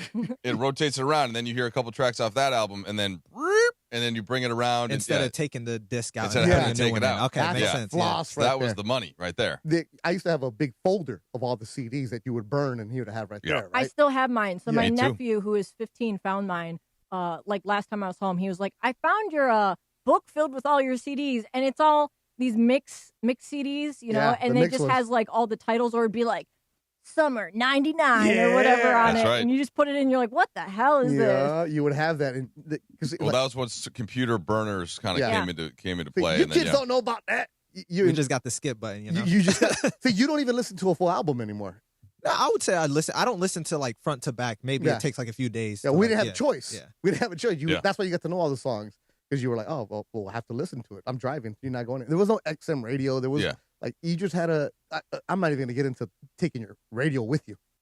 Yeah, so the plate. Yeah, the plate. The detachable face. Yeah, the detachable face. I had the Pioneer that had like the dolphins that jumped. Yeah, you know, when it was playing. Yeah. Well, you know what I would do though? I would pop it off and like put it in the little case and then stick it in the glove compartment. Yeah, I did that too, because I'm not going to carry it around. Like now the radios are good in the cars, but back in the day you didn't want the stock one. You wanted to upgrade your radio. Yeah. Because sometimes you wouldn't get the CD port, as you say. Right. So you wanted they only to have had that. like the cassette They players only had the back cassette then. player, so you could buy a radio and aftermarket, they called it. Yeah, and then some of them you could pull out. It was called a pull-out radio. So and it'd be people would super walk easy around to with steal. It'd be easy to steal, and you don't want them to steal it. So you would take that face plate off, and you'd like stick it in like you said, your glove box or your pocket or The whatever. detachable face. Then Boom. people wouldn't want to steal it. Yeah, then you walk away with it. Oh, we're so old. Oh my god! So now your phone. Anyways, Christine. Damn, I feel like he doesn't even know what an aux cord is. He's just used to Bluetooth. Okay, I have an aux. I know what an aux cord is. Yeah. This is. Come on, guys. All right, here. I'm gonna give you another one. Do you know what Walkman is? Shut up. Come on, man. All right, really? He's 22. So that's yeah. So at USC, where you graduated from, they probably have a historical library. They probably have a Walkman was a CD player that you would walk with, right? And every now and then. Oh, like I've seen it, and but you can only put one CD in there, right? Everybody in the chat's going crazy. And then you just plug the headphones into it, you right? plug the headphones into it. But there was a thing where you could get the Walkman and you could get a tape cassette and you put the tape cassette into your radio. That way you could play the music off your Walkman. Yeah. And like, because you didn't have money to get the CD port, but you could play your Walkman in there. But then every time you hit a bump, it'll skip. Yep. So you're like, all eyes on That's right. That's me. And that's when they started making the skip protection joints. Yes, and so because before Kasim, you would have to hold it right, like straight up. You'd have to hold it like in the palm of your hand, otherwise it would skip if it goes side to side. Yeah. But then, as technology got better, you could get the no skip kind, and you could put it in your pocket. Then you can run with it. Every now and then you'll see an reasonably old picture of like players from like the 90s, like NBA players, and you would see them holding something. It was the radio they were holding. Like it was because they had the system, right? So oh man, that was good times. Wasting money on nothing. The underglow, huh, Linz? You had the neon. It was hot pink. Yeah. Listen, we used to go to I didn't have a show or car that was worthy of the car show, but that was one of the things we did for fun. We went to the car shows and everyone had to have their neons and stuff, and there was a show. It was just people showing off. Yeah, their systems. All my Filipino friends had the rice rockets right there. Yeah. They were like, and all the carbon fiber hood. Yeah, like the was it the Vin Diesel movies? Oh, Fast and the Furious. Fast and Furious. Yeah. Right, you would see some of those cars get swooped up like that. Yeah. Man, you don't know nothing about no. All right, let's go talk about Jalen Duren. Well, I was gonna say now that we spent the time that I wanted to do talking about best summer foods on us being old. No, he's just young. Yeah. And That's true. true. It's good to be young. We'll have to. Well, I don't want to miss your summer foods though. No, it's okay. It's okay. No, it's good because I needed to buy some time to figure out what I really want to talk about with the food. Oh, okay. There's so many options. Well, we don't really have time now because we got a break. But later on in the show. Yeah, we'll tease it later. We're gonna talk about LeBron coming back. Woo! This Timberwolves trade. Now big deal I want to get into for that. LaMelo. I want to get into that. Yeah, we'll get into that. All right, well, we'll get into that next. We'll get into the Timberwolves trade. We're going to get into Lakers free agency. All that good stuff that we got to ask Ball Knower Trudell about, right? So, also tonight, you're going to want to tune in at 6 p.m. for Road to the Cup on ESPN LA. Dave Denholm and Mario Ruiz bring you previews, analysis, and reaction from soccer's biggest tournament and its biggest matchups. Cheer with the entire Mercado all tournament long. Mercado Gonzalez, where every match tastes better. And just like I said, we're going to talk to the ball knower himself, Mike Trudell, about what's going on in the NBA next on the Sedano Kap Morning Show with Trudell and Beto on ESPN LA. ESPN LA may sound one way on AM. But you know where it sounds best? You guessed it, crystal clear digital audio. Crystal clear digital audio on the all-new ESPN LA app. Just search ESPN LA wherever you get your apps. And you can always watch LA's mega sports station live or on demand on our YouTube channel at ESPN Los Angeles. Did you know that Children's Hospital Los Angeles offers advanced epilepsy care for kids, even when other treatments haven't worked? CHLA's Neurological Institute is Southern California's only all-pediatric Level 4 epilepsy center. That means your child is supported every step of the way by providing the latest therapies and personalized care plans for all of your child's epilepsy needs. So put seizures on the sidelines and help your child get back to being a kid. To learn more, visit chla.org. The next great story in Los Angeles is happening in Glendale. Hyundai of Glendale is now open. Lease a brand new 2026 Hyundai Palisade SC for just $279 per month. Plus, enjoy owner's assurance and America's best 10-year, 100,000-mile powertrain limited warranty. Call 818-222-8000 or visit HyundaiofGlendale.net. $279 per month plus tax. Closed-in lease for 24 months. $39.99 total due at signing plus government fees and taxes. Unapproved above average credit through HMF. Zero security deposit. 75 miles per year. 20 cents per excess miles. Expires 6/30/26. DraftKings Sports is live in all 50 states. Yes, that means you, California. The whole world is watching one tournament right now. Group stage chaos, knockout drama, stoppage time heartbreak. The DraftKings Sports app is now live in California. So whether you're catching the early kickoff before work or the late match at the bar, you're in on every single minute, every match, every moment, all in one app. Right here in California, the world's biggest stage is in the palm of your hand. New DraftKings customers sign up with code LA710, spend $5 to get $200 in total rewards. That's code LA710 in partnership with DraftKings. The crown is yours. Event trading offered by DraftKings Predictions, a CFTC registered introducing broker. Trading involves risk of loss. Market availability varies. Eligibility restrictions apply. $50 every 7 days via click to claim, issued in non-withdrawable prediction dollars that expire in 1 year. Ends June 28th. Terms, dkng.co/predictions promo. We expect our information in real time. U.S. Med carries continuous glucose monitors, which provide real-time readings of blood glucose levels. U.S. Med is an approved provider for Medicare and over 500 private insurers. So call 888-665-0696 today for a free insurance and Medicare benefits check as easy as... That's 888-665-0696. Hey, it's Rich Eisen for Pella Windows and Doors. Sometimes teams take a time out to regroup and call the right play. When it comes to your home, Pella Windows and Doors always has the winning game plan. They're not just window and door experts. They're experts at taking care of you and your home. At Pella, they find the products that meet your needs and their experts install them. They do it every day, and that's why your neighbors trust them. Discover why Pella is a trusted choice for homeowners everywhere. Visit Pella.com/Eisen today. That's Pella.com/Eisen. The home of USC football, and now the home of The Rich Eisen Show. Weekdays 9 a.m. to noon, KSPN Los Angeles, a Good Karma Brands radio station. This is the Angelica's Insurance 8 a.m. hour of the Sedano and Kap Morning Show on ESPN LA. Good morning, guys. This is Angelica, and this is the 8 a.m. hour of the Sedano and Kap Morning Show on ESPN LA, presented by Angelica's Insurance. Every team needs a strong defense, and we got you covered at Angelica's Insurance. From auto and home to business and life, we have a plan just for you, even DUI and SR22 coverage to get you back on the road fast. Visit us at angelicas-ins.com for a free quote today. And now, the 8 a.m. hour of the Sedano and Kap Morning Show, powered by Angelica's Insurance. And Sedano, please pump the brakes, sucker. The Angelica's Insurance 8 a.m.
Pretty good. I think I got the Koji truck for my 40th birthday though. Oh, did you? Yeah, hosted by the way by John Ireland. I thought it was Kogi. Kogi? I don't know. I That's think just you're how right. I could be wrong. No, I think you're right. By the way, you said that you once lived in Marina Del Rey when you moved here. Yeah. I've always lived there, Yeah. except for that short 2-month experiment downtown, which was a disaster. Every Thursday in the marina, like over the Mother's Beach parking area, they have food trucks. Yeah. And they just have like anywhere from like 10 to 20 food trucks. And they usually will have like a little band they're playing. It's great. I love it. Yeah, there's one called the Lobster Truck. They have Maine lobster. They have the lobster rolls. They used to go to the Lakers facility right around the corner where like that daycare's at. They used to be there. There was always used to be a mac and cheese truck back in the day. Yeah, all that good stuff. I mean, you're naming food items that I don't like to eat, though. I don't really eat seafood much. Don't really eat cheese. So how do you live, bro? I mean, there's plenty of that. I like pretty much everything else, but just not that. Not no cheese. lobster. No real seafood, really. But No shrimp. No lobster. Lobster, I feel like it's so different than fish. Like it tastes different. It tastes like it's a little bit more chickenish, but just more. I don't know. It's tougher. I don't know. It's just I don't like. How about crab legs? Do you like king crab legs? Nah, he doesn't like seafood. None of that. You're crazy. No. Yeah, it's man, for being so rich, you don't like the rich people stuff. No. Ireland hasn't taught you well. Well, I'm not on Ireland's level. At least you'll never get gout. That's a plus side. That's the rich man's disease, right? Breaking news: NBA trade. Yeah, what do we got now? The Oklahoma City Thunder. Oh, what they do? Wait, hang on. According to Shams Charania, are trading Isaiah Joe to the Pistons for 2 future second-round picks. Pistons making moves. Wait, now Isaiah Joe for 2 seconds. For 2 picks. So we thought that the Thunder were likely going to move Joe. They just moved Aaron Wiggins, and they essentially need to free up some luxury tax money, right? Because they were already way over the cap, and so if they're gonna figure out a way to bring back Hartenstein and Dort, they were gonna have to move some of their secondary players. And Detroit was looking for a shooter. That is what Isaiah Joe does. So it makes some sense. And 2 second-round picks, not a huge cost for the Pistons. His contract is pretty reasonable. So I get it. A trade that makes sense for both sides. Okay. He was in the rotation for much of the season for OKC, but they can replace him pretty easily. They just made 2 more first-round picks. They have another first-round pick that didn't play because he was injured last year, so they will just kind of restock in OKC. I don't think it affects them too much, but okay, makes sense that Detroit would try to bring a shooter that is willing to take as many shots as Joe. They lost Malik Beasley a couple seasons ago, and he was doing that for them. So I get they were supposedly in the rumor mill that Austin Reeves was somebody they're really targeting, right? They want that shooter, so Austin Reeves come off the table, so I will get Isaiah Joe. Duren for Detroit. Doesn't look like it's good, right? Because he's rejected. He was offended by the initial offer that they give him, or is that just he's restricted chicken? Though? Yeah. So even if somebody could offer him the max that they could pay him in a similar way, and they would just match it. Yeah. He's in the same boat as Walker Kessler. So when you've heard those names over the summer, and I saw this, we have it on our rundown here. Jalen Duren and Walker Kessler. Those are the Pistons and the Jazz. I think anybody would be shocked if they let them walk, even if somebody gave them the most money that they could. So with Detroit, and you saw, like I was reading this morning, that Duren's camp is upset about the initial offer, but that's negotiations. Yeah. You're going to do that because as the Pistons know, they have the hammer. They can just match what everybody else is going to give them. And that's the difference between what the Lakers had with Reeves, where he was unrestricted. Mm-hmm. So if Reeves came in and of course, Reeves agreed the other day, we know that $185-ish million for 4 years. And if his people came in and they said, we have this offer, we think, from Team X, the Lakers couldn't just be like, okay, go get it, and we'll match it because he's not restricted. Yeah, so Sam Amick, or Amick, yeah. Our friend from Yahoo Sports, actually, from The Athletic now. The Athletic. But Yahoo sent this tweet out there, and Tim has it on the YouTube screen, where it says they're planning to explore sign-and-trade scenarios. Just because you're planning to go do sign-and-trade doesn't mean Detroit's going to do that, right? Like, you could tell me, hey, I would want to do a sign-and-trade, but you're talking about for Duren? For Duren. Yeah. Right? The player has to agree to where he's going. Just because you sign a contract doesn't mean that they can trade you. The player has to agree where he's going to get traded to, right? Well, not in a – so I see here the with the Celtics, right? So there's one that says Celtics Pistons considering Jaylen Brown for Jalen Duren trade. Well, that would be the sign and trade type thing where because his contract has to match a certain level of salary-wise in order to exchange it for Brown without involving too many more teams. I still would be surprised at that, especially after they moved Isaiah Stewart to Memphis as their backup big. So I think Duren's going to be back in Detroit. It's a lot of that here, and at the end of the day, we're going to end up with him here with the biggest contract. But one trade that did go down, which is that is a major trade, the Timberwolves. This was last night.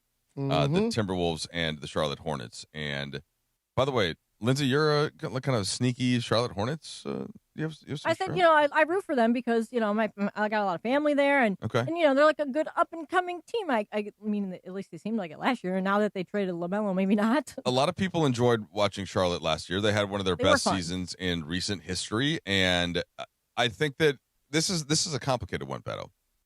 LaMelo Ball, his reputation is one thing. He's very polarizing. Young people love him. He's huge on TikTok, and you just keep hearing it's a mix of like the highlights and the way that he plays, and he's just very unique, and he's got a unique look. All of the tattoos and the way that he speaks, there's just something about him. I mean, he's been on the stage since he was 13. Yeah, and the dad would always tell us he's going to be the best one. He's going to be the best one. The way that they had him, where he didn't go to college, he went to Europe, then he went to Australia. Yeah. Like whatever, the way that they brought him along. But anytime that we were doing the pregame show, Michael's watching all the games, and all of a sudden, just to mess with Michael, hey Michael, Ball has 25. How many shots? Oh, he's got 35. How many shots? Because Michael, he hates his game because he doesn't include others, and he just chucks up shots. Michael says he's a volume guy. He goes, I would hate to play with him because I would never get the ball, and this guy's just chucking up shots from everywhere. And and then I would come in as the third piece and the third wheel, and I would say, well, he actually does involve others, Michael. He's one of the better passers in the league. Yep. He's huge. But you can't tell that to Michael. Because Michael's watching, and he does take bad shots. There's no questioning that. But his overall efficiency, especially with what he was able to do from the three-point line and the amount of threes that he makes, even though he takes some bad ones, he also makes a lot of tough ones. He was +9 as a net last year. So when he was on the court, the Hornets were 9 points better than their opponents. He is better than you think. Yes, he in the past has taken some. He's had some growing pains, certainly on the court, off the court, and I'm not saying that that's all completely fixed 100%. But I think the Timberwolves are looking at this and they're saying, not just the analytics that I just mentioned, but basically that they were much better when he was on the court. He's gotten better defensively.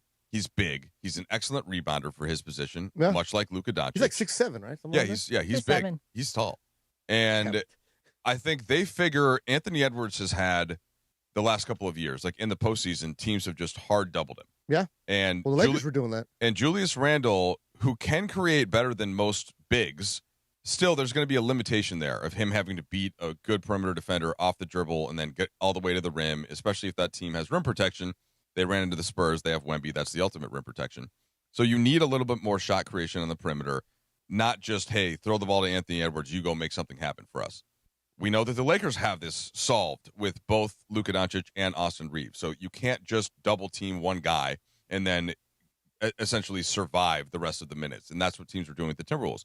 So now LaMelo Ball comes in. Anthony Edwards doesn't have to do it all. What do they give up in order to make this happen? Well, Naz Reid, who is a beloved member of the Timberwolves, he was the sixth man of the year last year, solid big man. They also moved Julius Randle in a separate deal, and they didn't get anybody back for that one, remember? They just basically swapped picks. And so they're going to have to add one more big. They have a couple of young guys on Los Angeles radio here. I don't need to get too deep into the weeds. Do it, Trudell. We got ball knowers. But the bottom, that's true. There are ball many knowers. LA sports fans are very knowledgeable of the league. So what names? Go ahead, Trudell. Say the young names. Well, so Baron Basically J. for me. Yeah, Baron J. He was a rookie last year. He didn't play much. No, but that's what I'm saying. So it's going to be guys that you don't know too much about that didn't play much but are going to play some. And I think they'll still get another veteran big in there. I was surprised they didn't get like a Grant Williams or something back in this trade. Right? All right. Like they got Josh Green, who you may remember from when he was staring Austin Reeves down. Yeah. And there's that meme that Harrison Fagan put up of me, like with the laser eyes, as if I was looking at him. But Straight at him. really, I was like, wait, you're going to go fight Austin Reeves? What Of are all you doing, people. Josh Green? Of all people, Nobody's trying to fight Austin. Everyone loves Austin Reeves. I get he's a competitor. Anyway, so the bottom line, though, is that I like this trade for the Timberwolves more than I think most do. And in fact, I saw a trade grade on the ESPN.com main page, and it was a D+ for the Wolves. Really? I disagree. I'm more like in a B+. I'm more of looking at this. Yeah. This is a youth movement right here because you see Minnesota. This is what I like about an organization like Minnesota. They see where they're at, and they kind of realize, wait, we're already maxed out here. So now you're going to get, I think, wasn't LaMelo like the third pick overall in the same draft, right? So they were first and third in the same draft. Wiseman and LaMelo. Okay. They're not 25. So now you go and get two dudes that are lottery picks in the same draft They're not 25. LaMelo's 24, yeah. Yeah, and I think Anton is also. And by a couple weeks or something like that. But anyways, you go for Minnesota, hey, you know what? What we have isn't working, or we've reached our ceiling. Let's mix it up and make a change and go for it in a different kind of way. That's the problem that some of the Laker fans have is, all right, we're just running back the same team from last year. Where are the adjustments? Where's the different way of creative thinking? But this is where Minnesota had the flexibility to move guys in certain ways where the Lakers are hindered because they don't have certain assets to trade away, or they're trying to figure out what they're going to do. But Minnesota, they are a small market team finding different ways to get creative with it. Well, I don't think it's a D+. That's harsh right there. Yeah, no, But if you get these two guys to buy in the right way, that could be a lot of fun, and that's a fun team right there. And LaMelo's not, because he's so young, he's only making $38 million, I think, next year. Maybe that goes up a little bit of a tick, but it's not like if you were going to bring in Jaylen Brown, who's making $60 million, then you would have had to send other players out, including probably Rudy Gobert. So that's another reason why you could get this, you could kind of get this approved. And to just answer your Lakers angle of it, the Lakers actually have more assets than the Wolves. The Wolves had sent then why out don't more they picks. use them? Well, I think that they will for the right player and at the right time. What they have to kind of count on that I think the Wolves didn't in terms of a playoff series. Luka Doncic didn't play in the playoffs. Okay. And if he's on the court, that's the difference right there. All right. Between potentially winning a series and making a run and not. So you're essentially, when you make a playoff push next year, you're assuming health for Luka Doncic when you're at least looking at your roster. But I agree with you in the sense that they need to do something else. I just don't think they can do it, Beto, until they know for sure how much is LeBron going to cost. Okay, how much is Rui Hachimura going to cost? Can we still have enough money for Marcus Smart? What about Luke Kennard? They have so many internal questions that need to be answered. Once those questions are answered, and either in LeBron's case, maybe it's a one-year deal. In Hachimura's case, you would think it'd be multiple years. But it better be for Rui. When you can actually, when you know what's on your books moving forward, that's when I think you can make those types of trades. And the Wolves did have that. Like, they did have guys that were under contract. They didn't have any internal players that they had to decide on one way or the other, or that had player options. I didn't even mention DeAndre Ayton. Is he going to pick up his? Is he going to pick up his player option? I've been having a good Friday, bro. Stop. I brought Dunkin' Donuts in. Don't make me ball know you about DeAndre Ayton. I don't know. Okay, ball know. You can ball know all you want. My eyes tell me what I say, and I had LASIK done. I could see this. Your eyes told you that for $8 million, DeAndre Ayton was perfectly serviceable. Correct. If you were paying him much more money than that, then maybe not. He's serviceable at $8 million, which is a good deal for a backup center, which he's not. They're making him be the starter. And you can't be on the It was good enough for round one, but tough to beat OKC. Without a little bit more. I'm having a good day with bro. You know what? I'm gonna go get coffee now because you're about to annoy me. All right. Well, I might have to eat another one of your donuts. All right. Well, dude, and a dozen donuts at Dunkin' is expensive, man. You know what? It is. Damn. I mean, everything's I like expensive. all you guys, but damn. Yeah. What was that, like 25? Yes. Yeah. With tax and everything. Because I went through the drive-thru, I was running late. Like $2 a donut. Plus, I didn't have cash to go to the mom and pop store because they charge you the extra amount. But the percent on the credit card at the mom and pop shop would have still been worth it in terms of what you had to pay. Plus, for I had to Dunkin'. make a U-turn. Yeah, it's a whole thing. It's a whole thing. All right, So well, what do you guys want to do that. next? You want to keep talking NBA free agency? You want to talk a little Rams, some NFL? What do you guys want to do next? We can stay with the basketball. Yeah, I think there's a lot left on the bone right there. Let's do a little more Chew ball on knowing that. coming Like up. ball knowers. All right, we'll do some ball knower talk next. And also the summer of soccer. It's here right now. And Rockin' Brews is your headquarters for every match.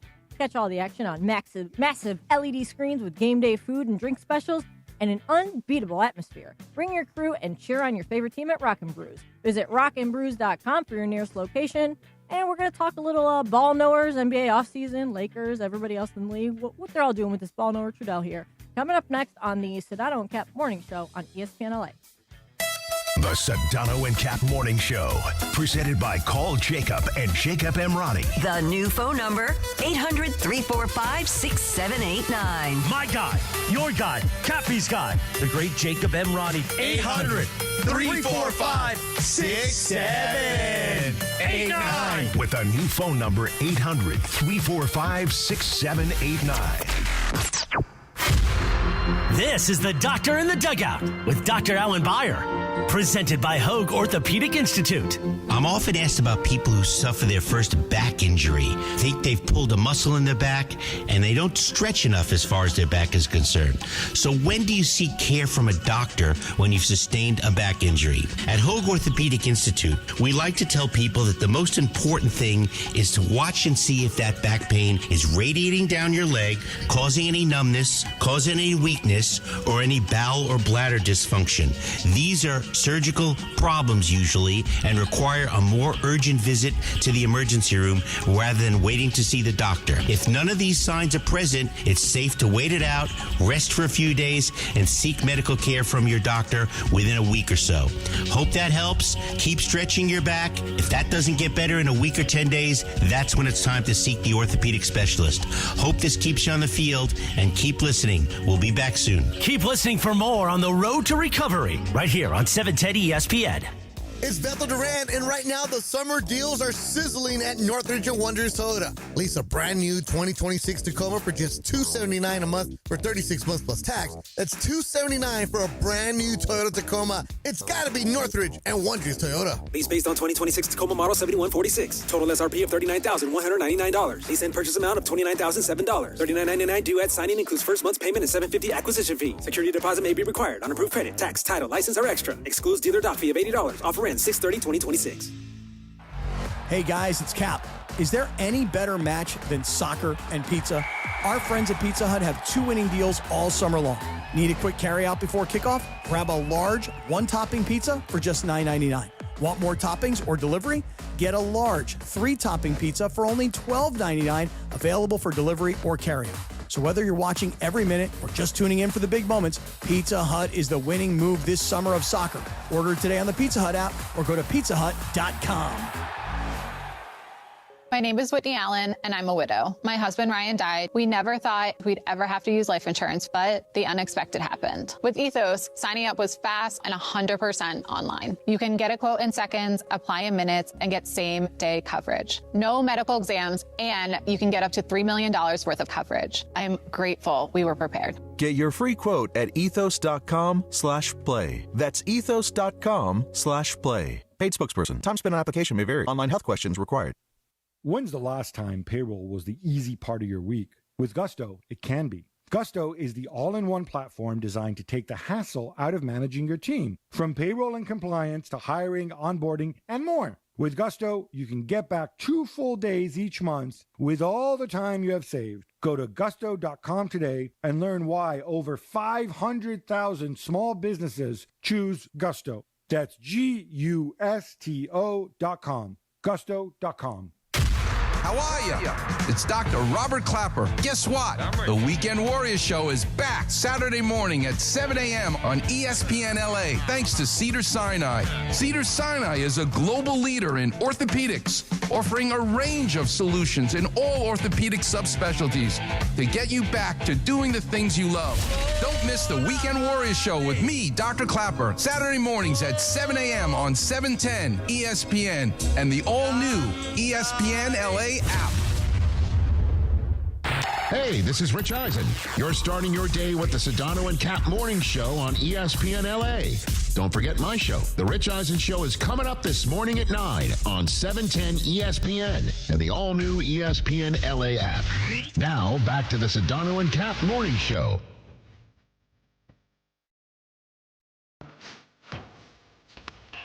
$8:28. Sedano Kap Morning Show with Mike Trudell and Beto Duran. For him, Beto's getting some coffee right now. Even though I ran out of coffee, so hopefully he likes the, French vanilla. That's what I got going on. No, I've never had a full cup of coffee What? in my life. Wow. No.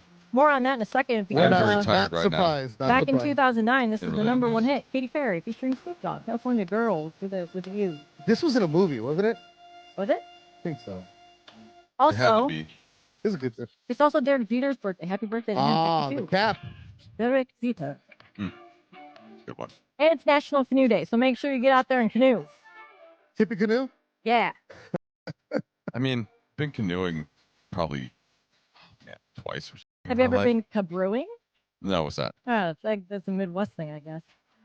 Brewing, is that like drinking Yeah, while you you're in a just get canoe? drunk while you're canoeing down the river. Okay. What else is there to do in the Midwest?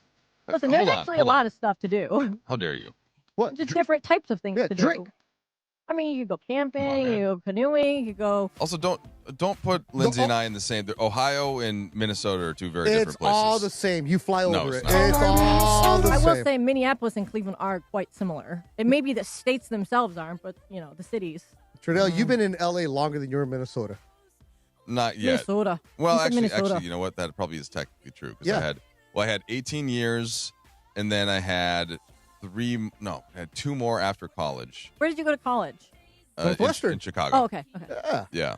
So another Midwest Oh, city. you're fancy. D1 athlete right here. Scholarship athlete at Northwestern. Go Wildcats. Soccer, right? But, yes, soccer. But What position did you play?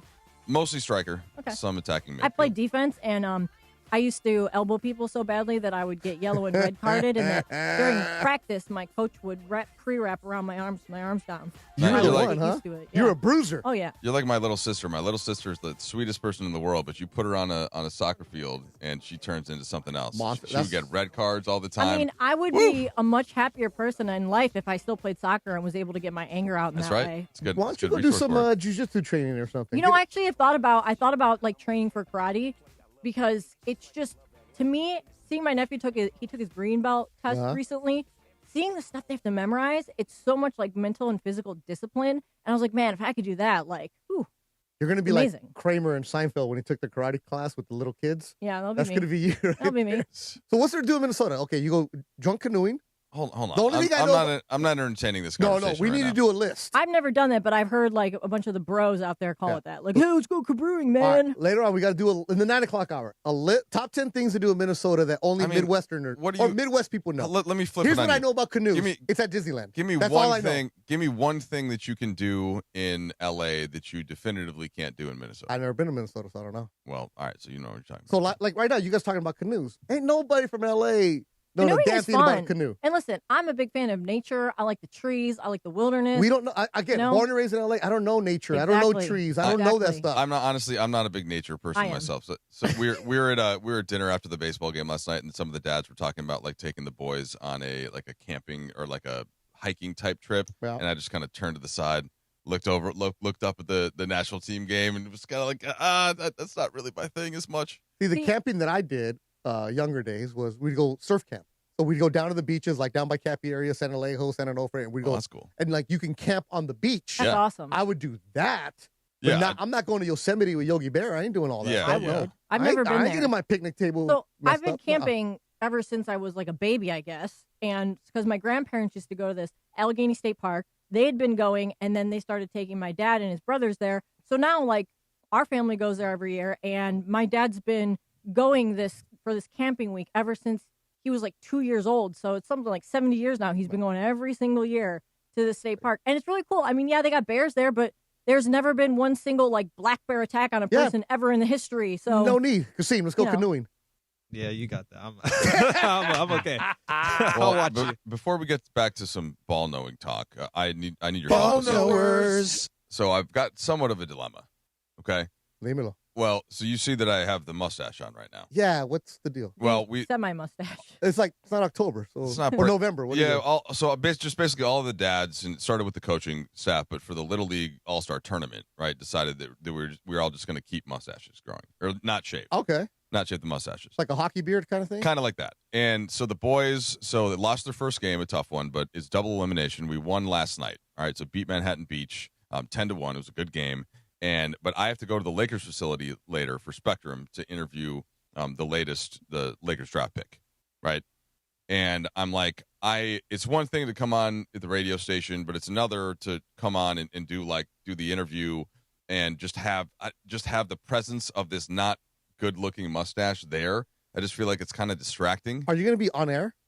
Well, they're going to air. Yeah, they're going to air the interview. You got to shave, bro.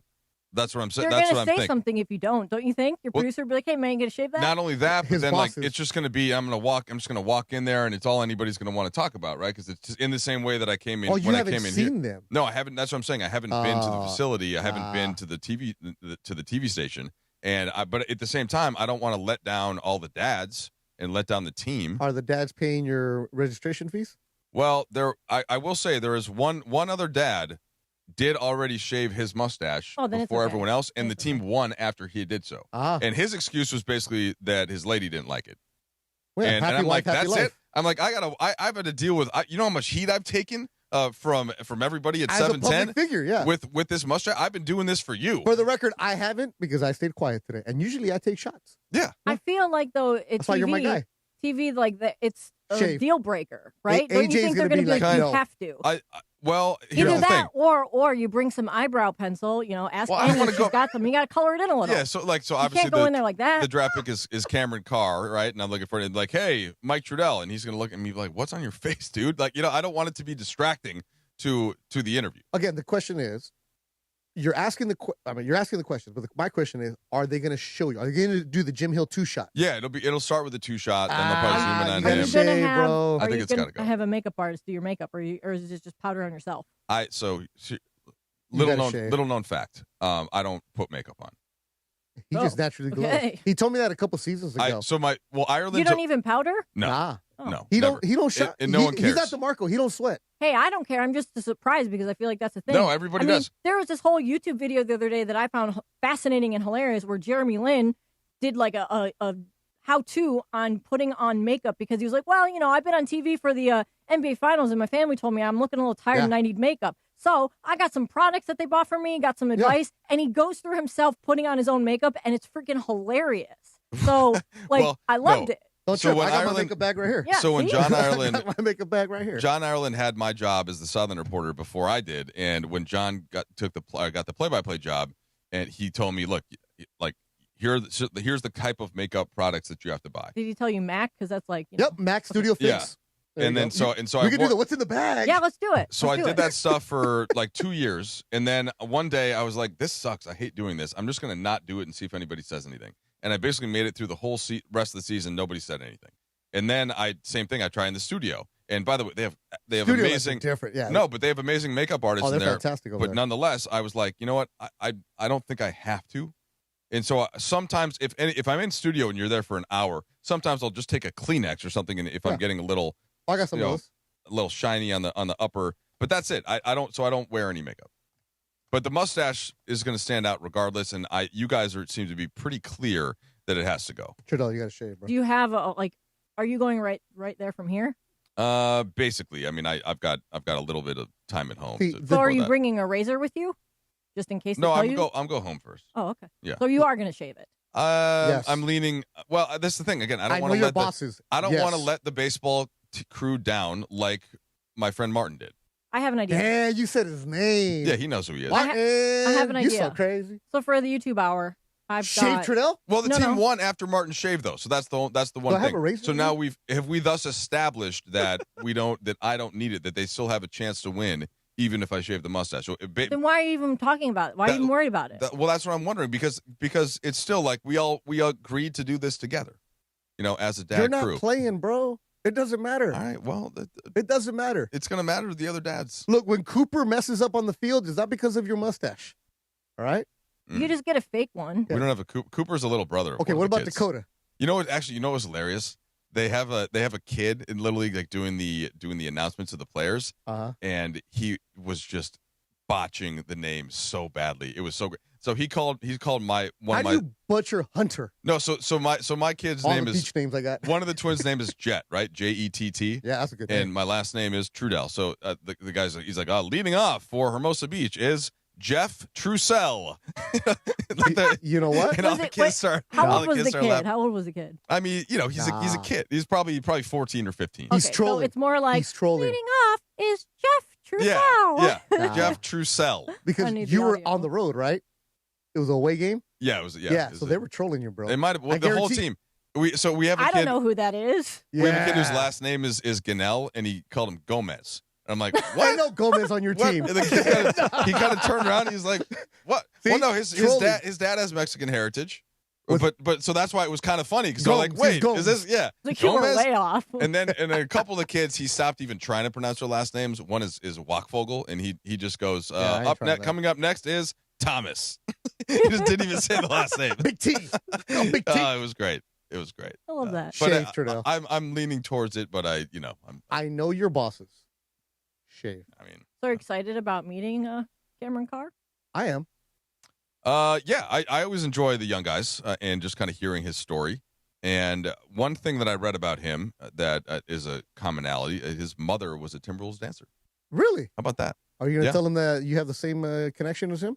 Maybe off the air. I don't No, think not on the air, but off the air. Yeah, So you've probably seen her dance at a Timberwolves Well, game, so right? according to his bio, just from Baylor, Uh-huh. I think she's probably like about 10 years older than my wife, his mom, right? Which Okay. would make sense because he's Yeah. about 10 years older than my kids. No, See, which that's is the kind of stuff crazy. that when I talk to young reporters, I always tell them this, or young journalists, always find something that's a connection before you interview them for the first time, and you do a good job of that. Where all of a sudden, because this kid goes from Baylor, where there's some media, all of a sudden you're in the freaking Lakers, and now the expectation, not like you're going to the Suns, right? Not like you're going to the Blazers. There's huge expectations, and every Laker fan has gone and researched everything about you. So you want to have them relax. You want to have them like, hey, the Suns don't have Spectrum Sports. They don't have their own network like the Lakers do, right? So this kid, you want to, hey, man, you're from Minnesota, or your mom is?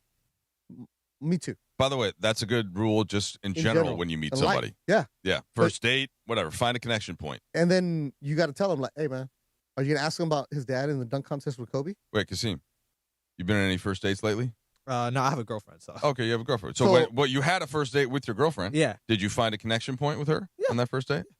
Okay, what was it? it was a while ago. We've been together for 5 years. So Okay. 5 Dang, and Yeah. you're 22? High school? 4 years. Excuse me. 4 yeah. years? Yeah. Okay. So it's been a minute. I can't even remember. Okay, all right. But I'm just guessing there was something. You sat down because clearly it's worked, right? They're still together, and he found some way to kind of, find that connection He point. said, I work at ESPN. Bam. Well, he didn't yet at the That time. doesn't, that doesn't He didn't work. need that. That doesn't work. Okay, try that. now. That's the one you try. You said, I got the Disney pass. Oh, that works. Oh, yeah, that works. Super pass. That one works. For what it's worth, I feel like you should lead with the once you're in the getting to know you part about the Timberwolves dancer mom before you do the dunk contest Kobe dad thing. Like We'll see. We'll We'll I feel just it feel out. like that's like everyone knows that. That's common knowledge at this point. You know? I agree. Yeah, I don't like to. Yeah, I don't like to start out with the thing that's already been asked 5 times for sure. Exactly. Yeah. Exactly. But you're going to do it, though, right? No, well, I mean, off the air, I may. We'll see. We'll see how much time. Sometimes you'll be waiting, and it's like immediately boom, and then you start the interview.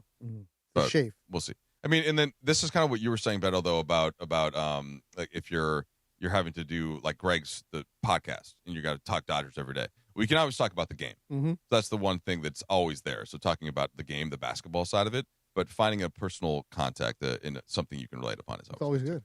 Always good. Well, since we haven't gotten to any of the actual like ball knower talk yet, and we got to take a break here soon because we got to make sure we're out on time at the top of the hour for Rich Eisen. You want to actually get into the ball knower talk next, or you want to save that for the 9 o'clock hour? How you want to do let's this? do it. Let's do it. Coming up. All right. Ball knowers. So tune in tonight at 6 p.m. for Road to the Cup on ESPN LA. Dave Denholm and Mario Ruiz bring you the latest news, previews, and reaction from soccer's biggest tournament and its biggest matchup. Road to the Cup, powered by Valvoline Instant Oil Change, home of the 15-minute drive-through oil change. Visit SoCalOilChange.com for a special offer and locations near you. Ball knower talk for real this time. We mean it.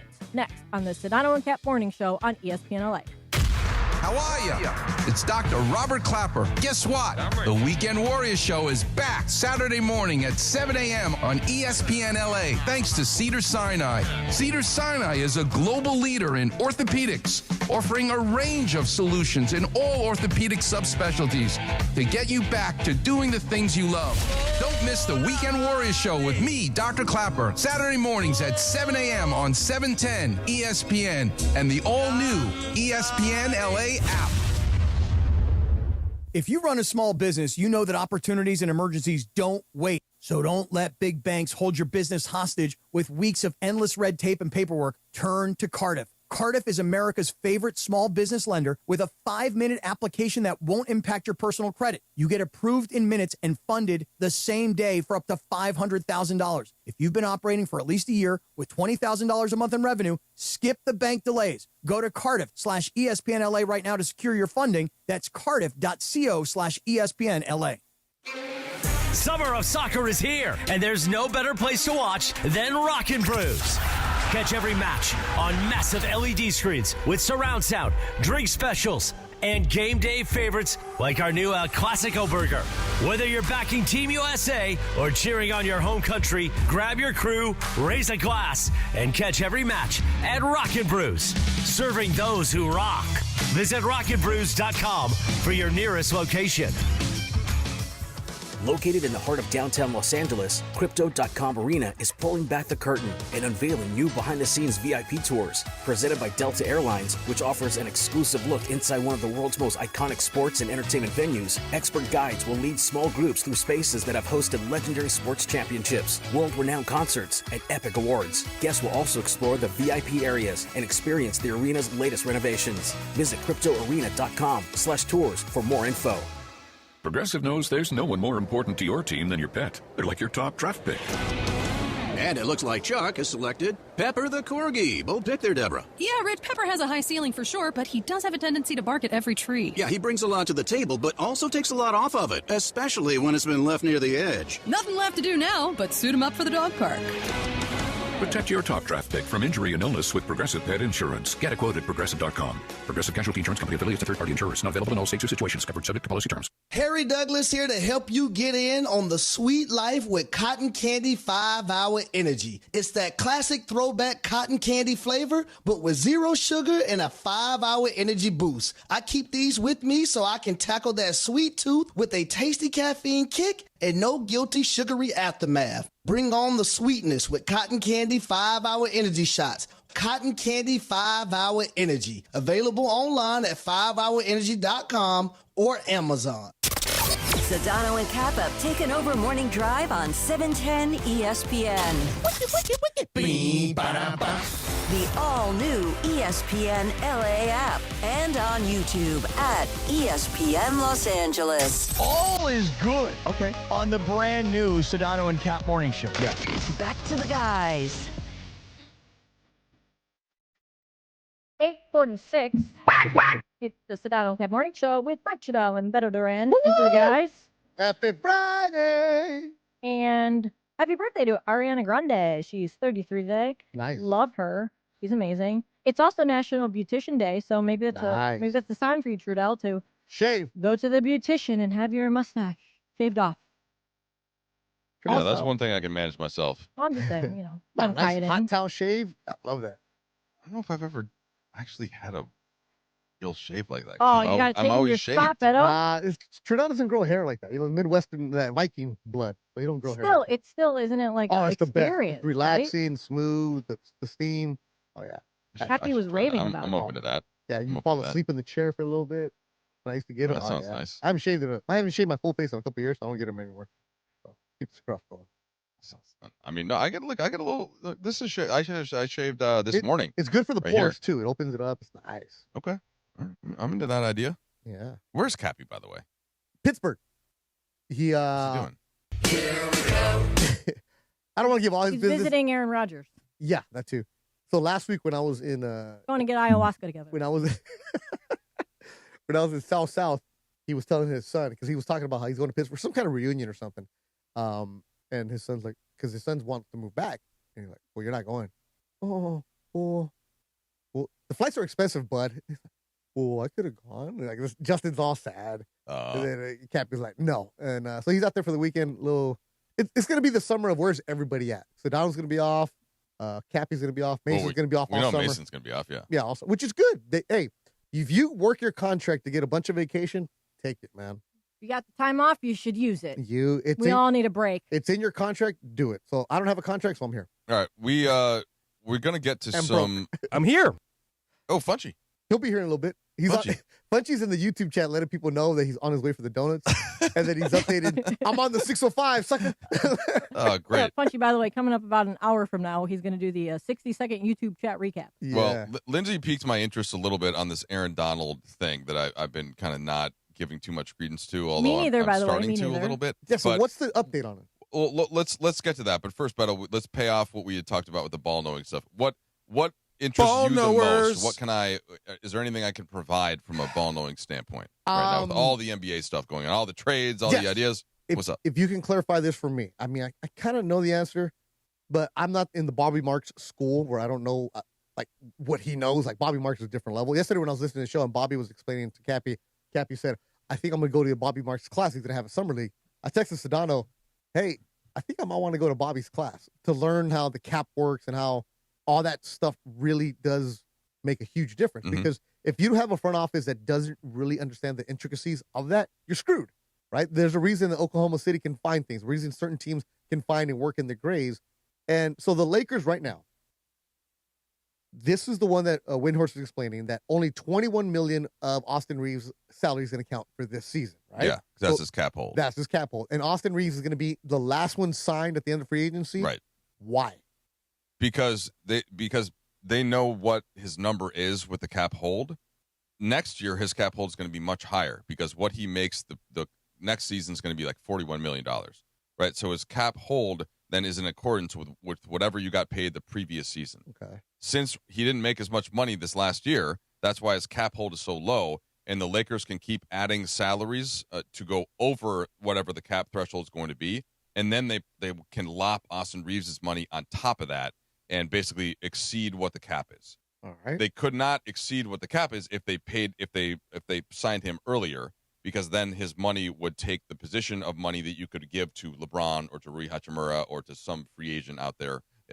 It's not currently playing for the Lakers. That's what I was telling people when they asked me. So like, it's an advantage. What about LeBron? This is not like, okay, LeBron is still way better than a lot of the people out there that are available to go get. True. Whether you like him or not, just look at on the basketball what he offers.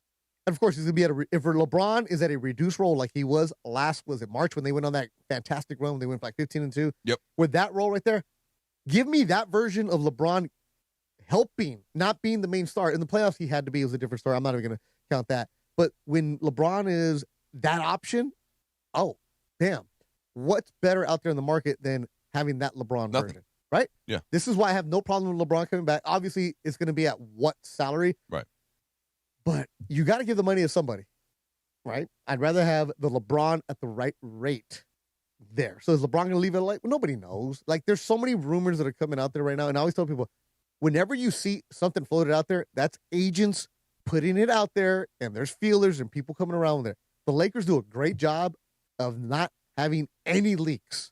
You never know when the Lakers are going to make that kind of move. So I give the Lakers credit, the front office, for keeping it super tight with that. But LeBron, for me, I should sign him. Well, I think I can summarize the LeBron thing in 20 seconds. Please. So the number that he's going to ultimately get next year, which I agree with you that he's a better player than what they can get with similar money. It just still has to be within a certain threshold where they can also sign some of their other players.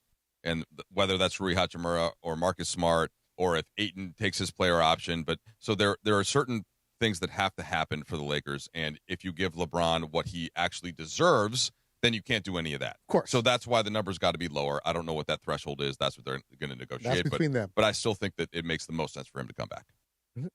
That's Marcus Smart, yes or no? I hope so. That also depends. I'm right there. I'm hope so. It also depends on if somebody else sees what he did last year and is like, hey, look, he's staying healthy now. He's still a good contributor. And if he can get more, then I get it. But hopefully, because he was important for them.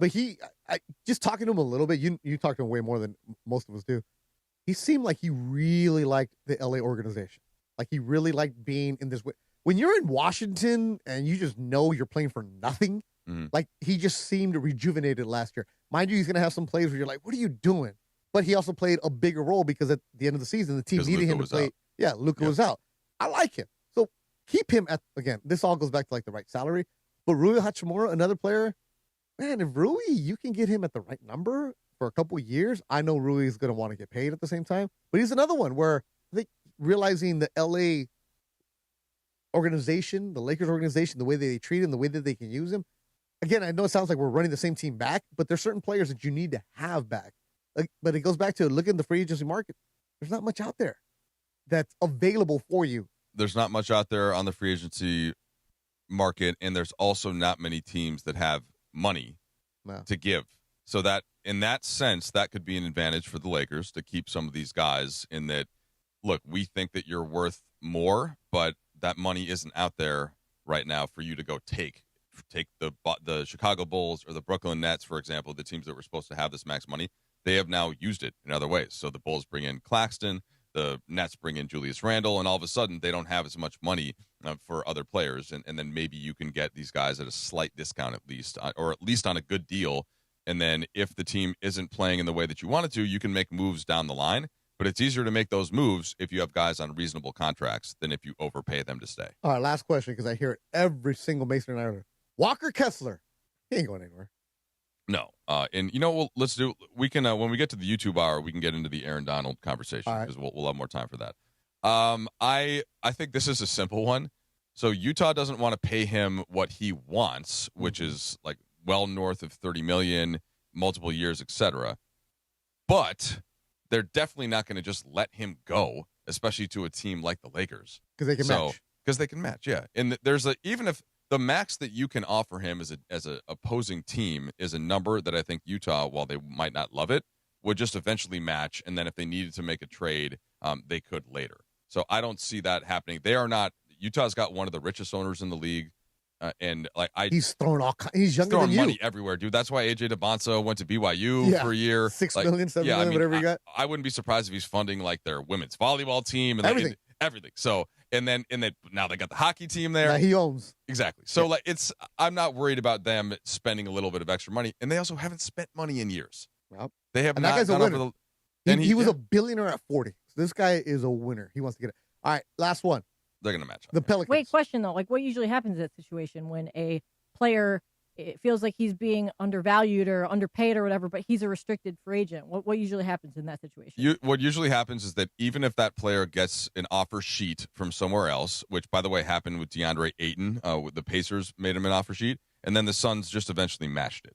So that's what they can do, and then the player, even if he's not happy, he's under contract for the next 4 years, so nothing happens. All right. So they'll keep him. The Pelicans, Herb Jones, Trey Murphy, they're not going anywhere. I actually do think that they could be in a trade, but they're not going to go anywhere for what the leaked price that they wanted, like multiple picks for both of them. They're not that good. They're going to get a pick or two for Murphy. I don't know that Jones warrants that type of a pick, maybe more like seconds. But they talked about it last year, like, okay, we're going to build around these guys. And they're like, oh, we can't move them. No, they're not players that you can't move. So I wouldn't be surprised if one of them moves. I feel like the Lakers would be unlikely, though. Unlikely. Yeah. Yeah, just because the amount of money relative to their own guys that they have. And there's always a Lakers tax, Trudell. Yeah, that's true. That's why you got to shave that mustache. I know. Probably going. Sorry, everybody. But Lindsay, they can hang with us where? Well, coming up in the digital hour on YouTube and the ESPN LA app, we'll do a little Ask Trudell, little segment that I'm trying to make happen. Yep. We'll do some Rams football talk, Aaron Donald. We'll do the Lindsay segment, and maybe we'll even get a Funchy appearance.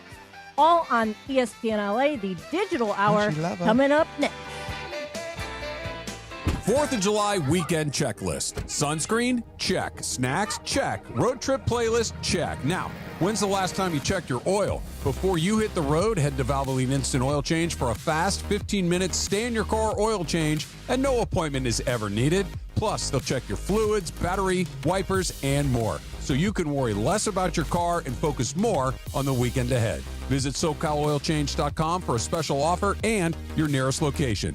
Valvoline Instant Oil Change. Quick, easy, and road trip approved.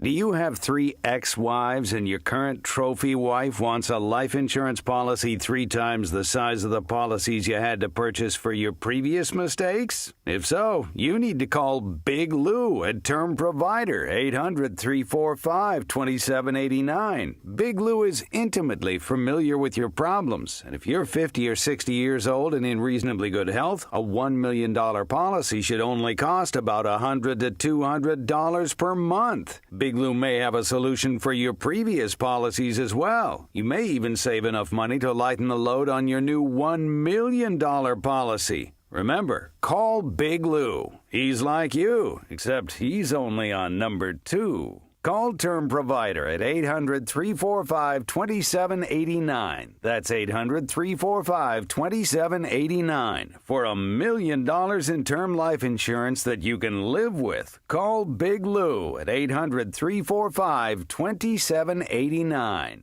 Men, your health is the real MVP. Providence reminds you that many of the top health risks men face can go unnoticed. But annual checkups, screenings, and knowing your numbers can make all the difference. From staying active and eating well to prioritizing sleep and mental wellness. Small steps can have a big impact. Providence brings together the best minds in men's health, keeping you in the game with trusted, compassionate care. Take control of your health like I did. Learn more at providence.org.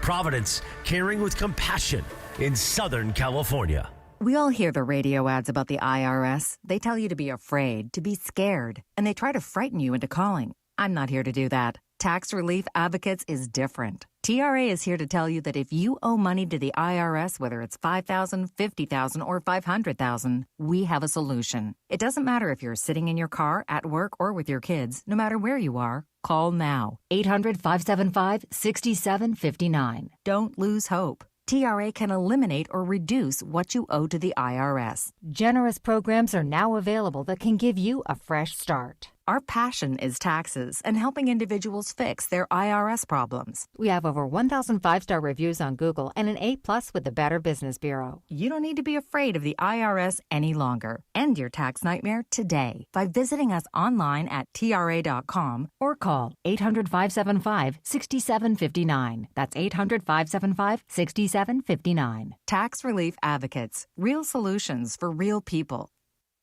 710 ESPN, your home for the 17-time world champion Lakers. KSPN Los Angeles, a good karma brands radio station. Previously on the Sedano and Kap morning show. It's Friday, you ain't got no job, and you ain't got nothing to do. Yeah, and as somebody who was younger and who was looking out for Big Bro at the time. But he was young. He wouldn't know not to get married. Yeah, what the hell would I have known at 21 years old? He was dropping Miami Heat everywhere. But that's my point. Don't you see that if he would have said to me, hey, listen, I'm dropping Miami Heat. You should be dropping Miami Heat. Let's go drop Miami Heat together. You know, let's go be Crockett and Tubbs. You know what I mean? Yeah. Turns out there's a Walmart right in my own neighborhood. Wow. They got it all. Yeah, it's like a grocery store, too. I was able to buy a sex toy in a Walmart. The Sedano and Kap morning show is on the air. The biggest show in ESPN LA history. A little sabor. Yeah, I don't think people like being called hash. You're the güero on the radio. Giant Mexican, horn section. And Did you have me on your show to berate me? Is that what you're doing now? Give me a freaking break. Do you want to know how many times I've talked to Rich Paul about LeBron ever? Oh, my God. I don't know. I don't know if that was planned, but that was incredible. I was waiting for an entrance, That was incredible, Lindsay. I would say once, and it wasn't even, I jumped into a conversation and someone was asking him about LeBron. Like, it wasn't even me. Boy, this is ponderous, man. Ponderous. Scott Kaplan, eat a fat one, bro. The Sedano and Kap morning show on 710 ESPN. The all-new ESPN LA app and on YouTube at ESPN Los Angeles. When I'm on vacation, you can talk all the schwanz you want. Right. Midnight in the desert. I'm Art Bell. We're bigger than U.S. Steel. Wow, that's crazy. Bit boy. Well, you want to woo-woo? Right now. Monstrous. Beto, I don't want to eat that. We did it, Dad. We did it. You were riding high on the stinger last time. Oh, big time. So My girlfriend Jean went to Korea and had salmon sperm injected into her face. Beautiful. Okay, so Let me tell you something, Mean Gene. That salmon sperm's going to make all the difference tonight, brother. Right, that's right. Of course we were. This is Pepe Mantilla, your Spanish voice of the Los Angeles Lakers. This is the Sedano and Kap morning show on ESPN LA. Good morning, Scott. Hey, Beto, where you been, homeboy? It's Happy Friday, Casino ready. 9:03. Sedano and Kap morning show with Udell and Beto Duran.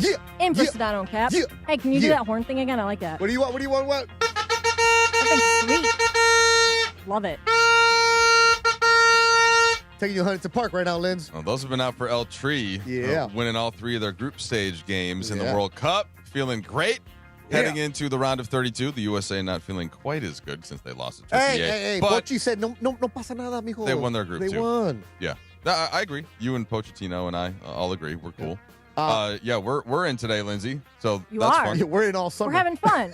Yeah. And Yeah. nobody's yelling. You're right. No yelling. No yelling. Lunch is coming in. We got donuts. Where's the good vibrations? Oh, yeah. Hold on. Wait 1 second. Yeah. It's a good vibe. I'm picking up vibrations. It is a great song. Kasim, you calm today? I'm chilling. Because the last couple times I've seen you work, for some reason you were where I'm at. And Oh, yeah. So I didn't know, because I pop in and out of the show in the mornings. Now that school's out, I don't have to wake up as early to watch my daughter and take her to school, so I'm good. So I saw Kasim sitting in this chair. I'm like, damn, Kasim's a host now? I mean, I've been replaced a lot of times at the station. So I'm like, well, that's good for him, Kasim. It was only a matter of time if I get replaced, but now you're back. I walk in and I'm in a different place every time. So. All right. There you go. Depends on how Chris feels that day, you know? You know, I'm gonna leave that. You know, he's listening, so I'm gonna leave it alone. he's Liz, before we get this, I know everybody's on vacation. You know who else is on vacation right now? Who? The country of Ecuador. Oh, okay. Yeah, that's right. So yesterday, Big Ecuador win. beat Germany 2-1, and the president who was at the game, Linz, afterwards said, Friday, national holiday. Whoop, whoop. So if you're in Ecuador with the bananas, boom, we're gone. Nobody's working right now. Ecuador also imports the most bananas to the United States. Really? Yes. Yeah, you guys know how we have the World Cup pool, right? Yeah. And so Beto. How am I doing in that, by the way? I haven't checked it all. Probably terrible. Lindsay, I had a bad pick. I was like at the end of the pack. Well, no. So guess who you have though? Who? That Beto just mentioned.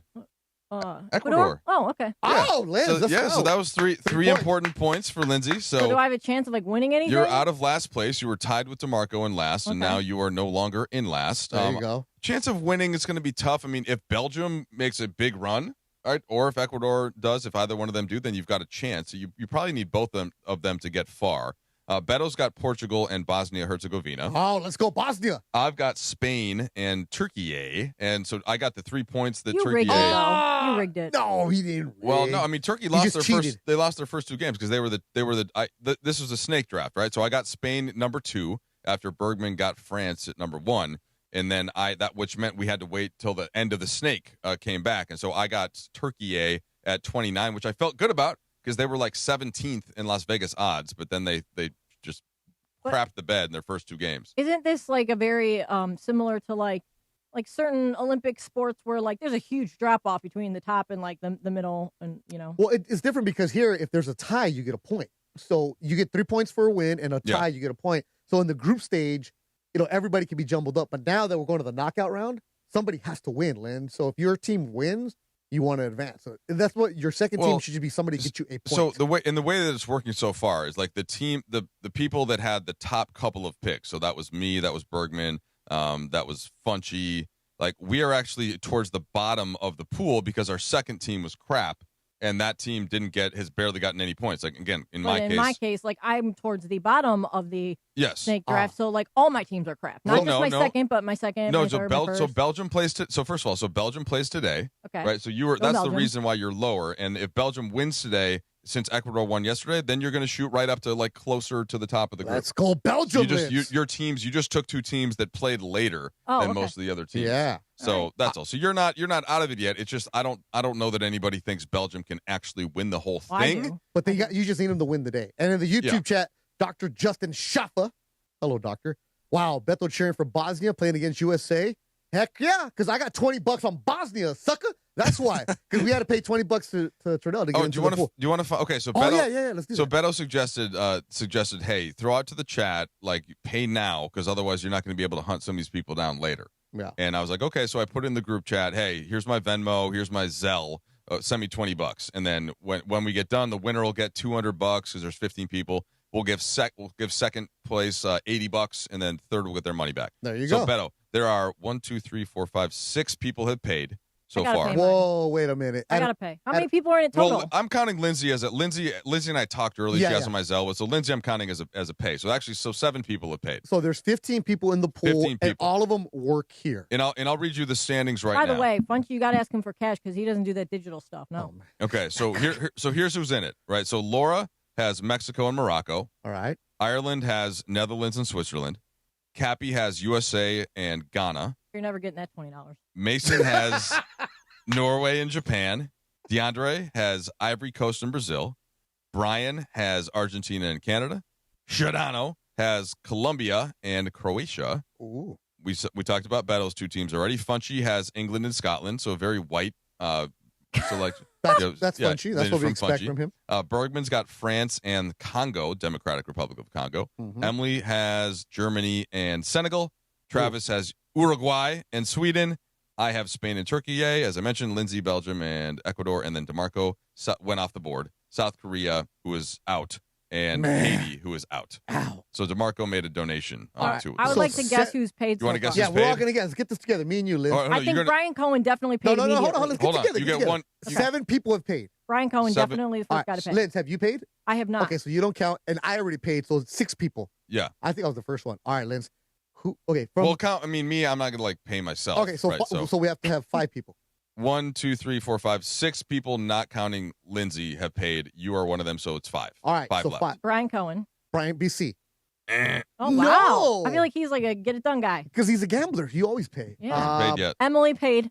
Emily did pay. Ooh. Sedano paid. Sedano paid. Ireland paid.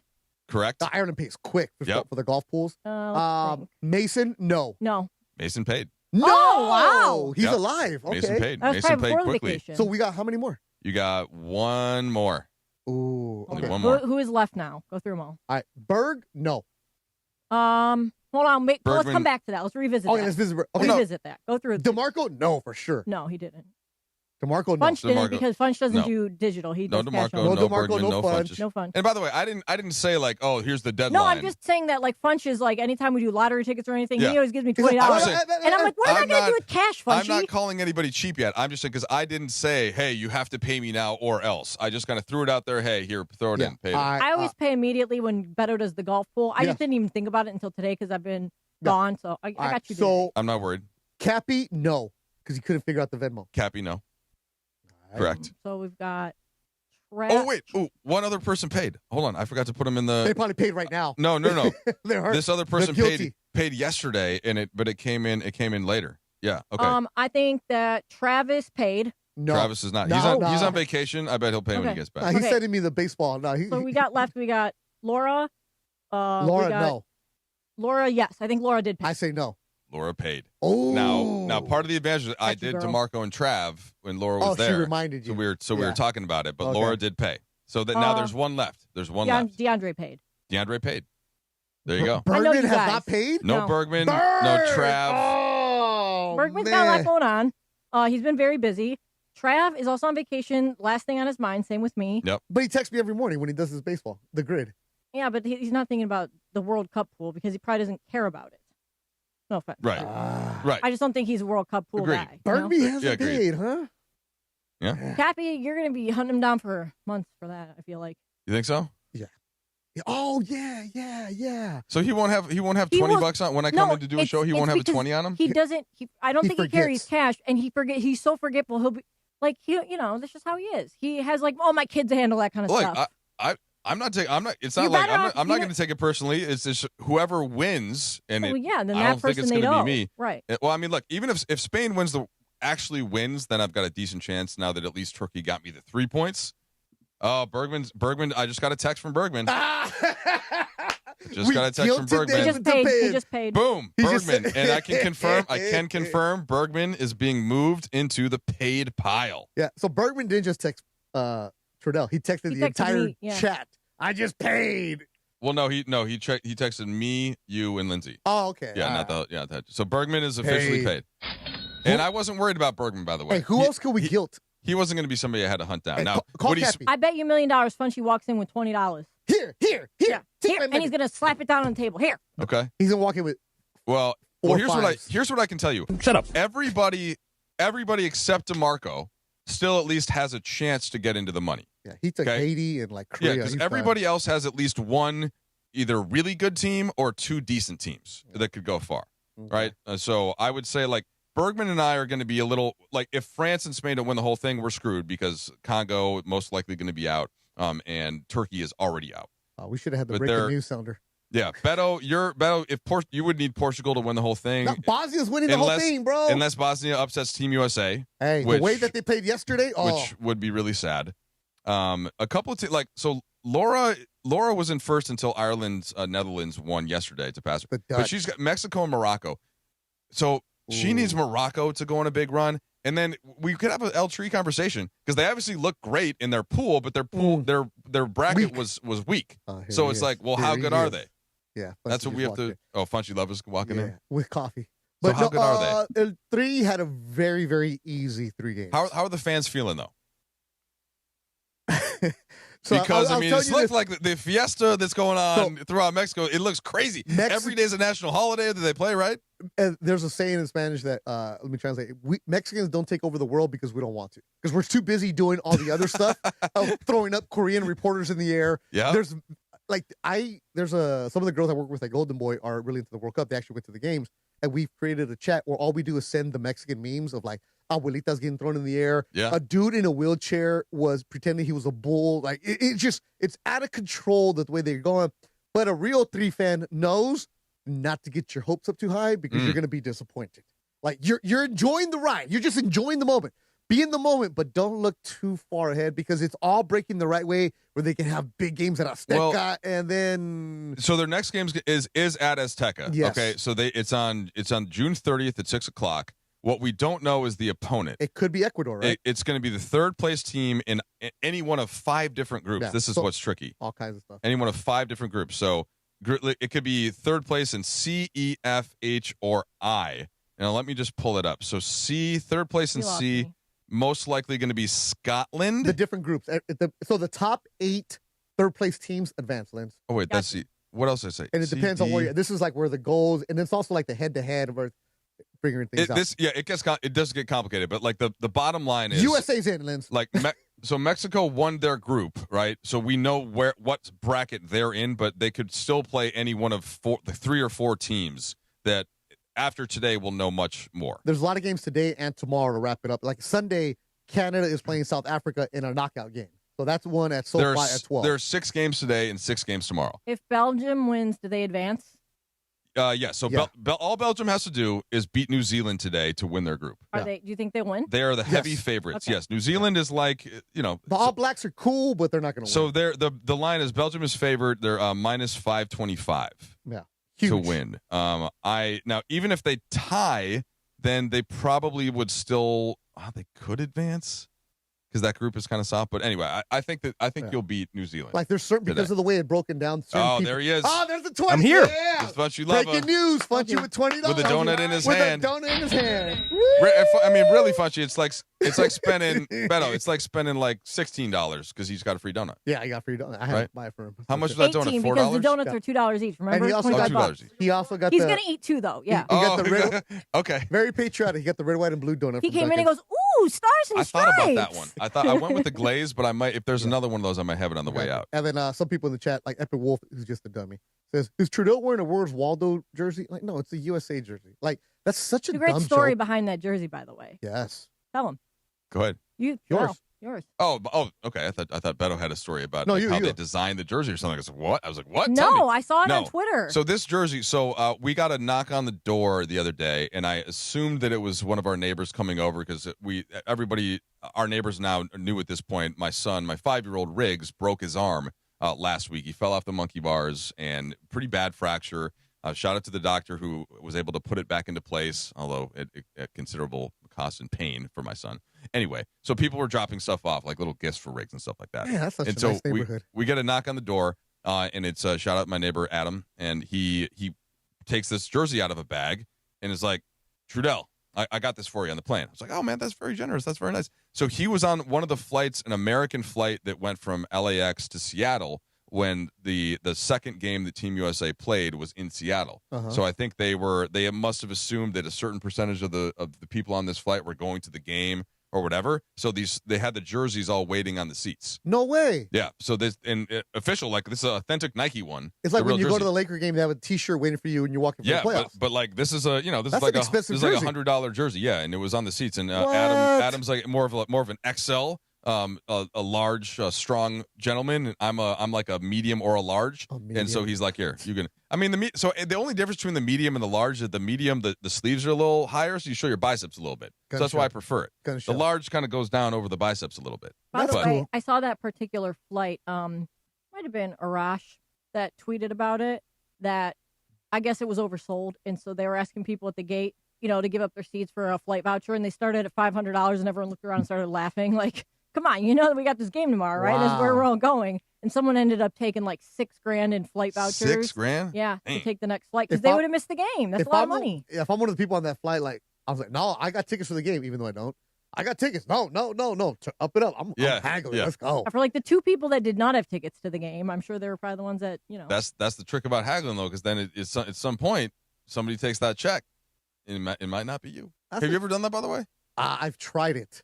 Yeah. A couple times, and I'm like, all right, I'll wait till we get to like 1,000.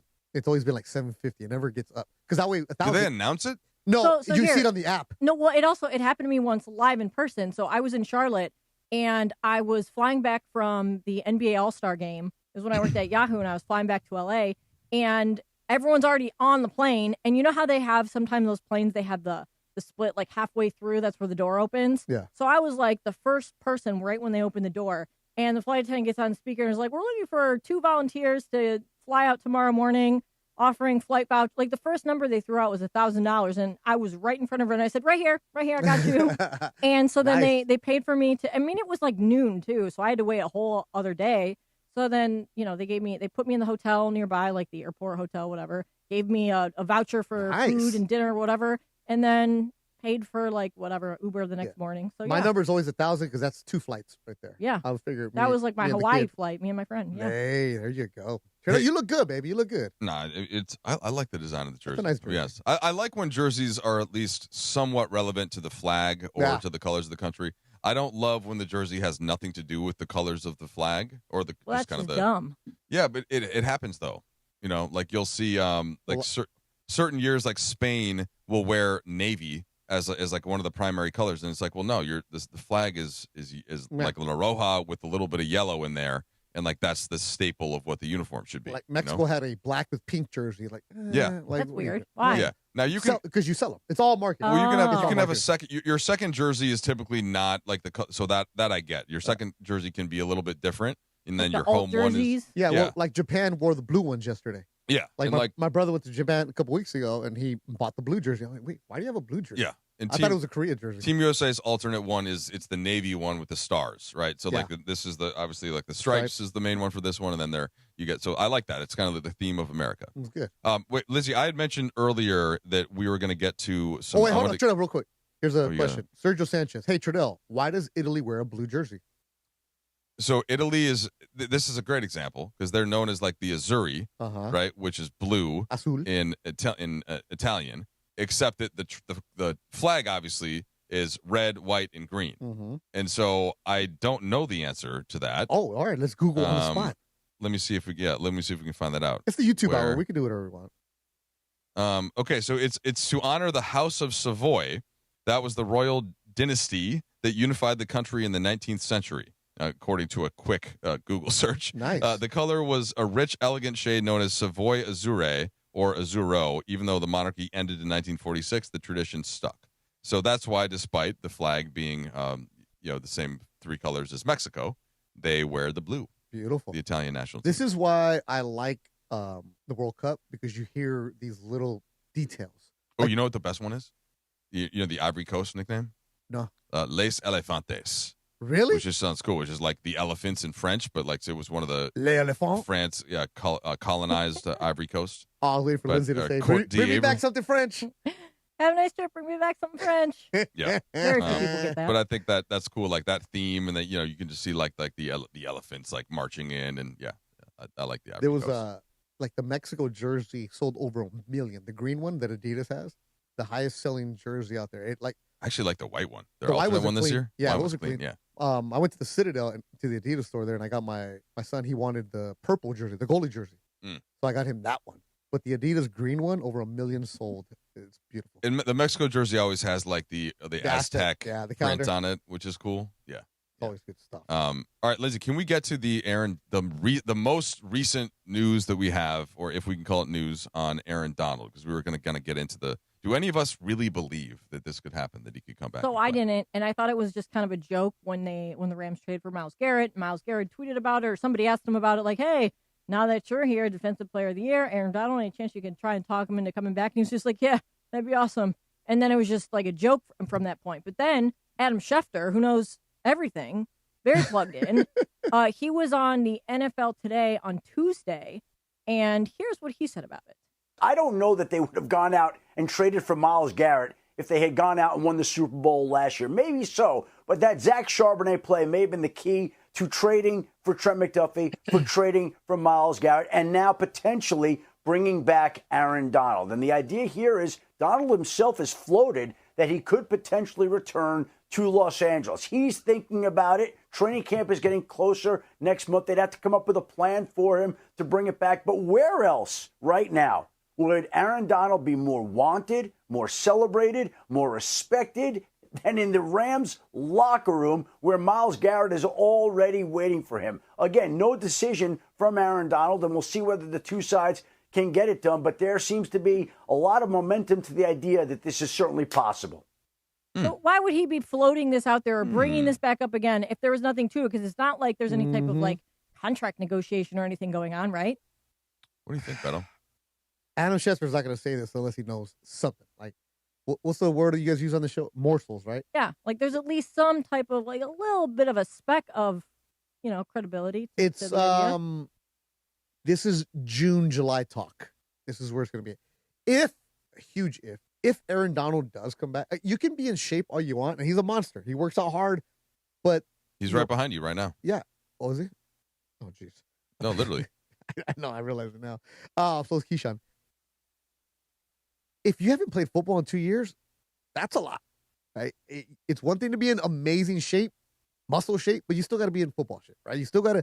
I know he's not going to play the way that he did, but Aaron Donald being on the field is going to change some things up. If he does do this, he's not going to training camp. He probably won't play the first few games, but if you can get him and just get into the mind of somebody, and this, not that the Rams need something to put them over the top because they're already a favorite to win the Super Bowl. But they kind of do, right? They kind of do. But now you're like, okay, this is Myles Garrett. Damn it, we got a game plan for this dude? Really? But if you have Aaron Donald just out there, at first I was like, nah. But when Schefter says this, that means somebody's putting it out there. He's not making this up. He's not grabbing it out of thin air, right? Something is potentially brewing. And Andrew Whitworth, a friend of show, Whit, he was recently quoted in an interview saying, I've been trying to get him to give me a percentage for about 2 weeks now. I just want him to give me something I can get excited about. He won't do it. He's holding out information on me. But yeah, we've talked about it. And if he's like me, which I think he is, I work out probably more now than I did when I played. So AD still trains a lot. But that's different for a lineman like Whitworth. He has to be there every single offensive play. Well, a defensive guy, you can rotate him in and out. Here's what we have to figure out, though. What is the why for Aaron Donald? Because he retired when he still had some juice left, clearly. I think he must have. Now, this is just me assuming. I've never listened to. I'm sure there's some quotes that he gave on this, but I've never heard him say it. But my guess is that it has something to do with preserving his body for the long term of his life. You're burned out, maybe? He had made enough money, at least. I don't know what his career earnings were. I'm guessing somewhere between like 150 and 200 mil. Google tells us it's 171. I think it's probably a little bit more than that. Endorsements, all that good stuff. Yeah, but like that's just in salary. So he's got enough money. His body is probably feeling at least good enough. Is it worth coming back to get a ring that he already has? I don't know, man. Why would he have retired in the first place if he was going to get talked into coming back? Well, maybe he's bored, first of all. Maybe he sees Myles Garrett and he's like, man, we could really make like literal history here. He doesn't have to be the main focal point. He's not going to be like, there won't be as much pressure on him, to produce, like literally. I work in boxing. He's not the guy. I work in boxing where guys retire after every fight. Right? And then, man, because they go through that grueling training camp, you get beat up. Yep. And then a year later, you know what? I still got something in me. You start, hitting the bag a little bit. All of a sudden, the juices start coming back to you. Maybe this is the case with him. He's still a young guy, age-wise. Football-wise, I don't think he got beat up that much, right? It didn't. No. He never had a serious injury or anything like that, like some of the other guys. So maybe he just has enough of that fire 35 in him. Right now. And what if he just comes back and says, no training camp. I'll see you guys in October. Myles Garrett is 30, by the way. And maybe like them getting Myles Garrett like sparked something in him. Like, you know what, man, That guy's good. And me playing next to him, like, this could be amazing. Just one last run. Yeah. One last one. Well, okay. Then there's I spent 2 years working in the NFL before I started in the NBA. And at the time, and I think it's still like this for the most part, but a lot of the veterans would basically delay coming to camp until the last possible moment that they could. Yeah. Because camp sucks. Yeah. Now, in this case, look at like even Aaron Rodgers. Like, when's the last time that guy went to camp? Nobody wants to go to camp. Well, but with Aaron Donald though, would he want to go to more camp because he's been out of the game for a little while? He doesn't have to go to camp. I think they'd give him the benefit of the doubt. So in that case, then we're going to be having this conversation throughout Rams training camp. Yeah. Which is going to be, I don't know, at least somewhat annoying. Well, since he's there's no like contract, like there's no timeline, there's no like deadline where you need to sign by this day. Like, he could literally sign at any point or just decide, because he doesn't have to sign anything, right?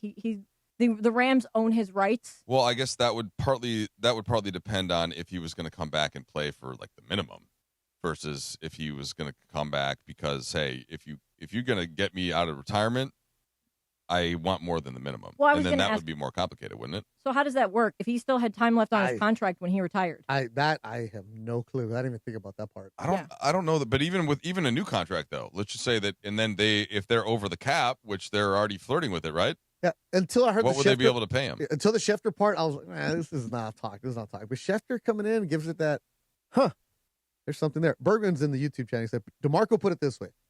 You can't play pickup football like basketball or baseball or hockey players after retirement. So board maybe is possible. Okay. I buy that. Yeah. I can buy that. Yeah.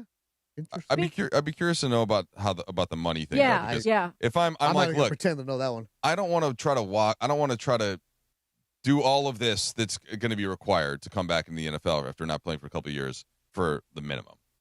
But the Rams don't have 20 mil sitting around, do they?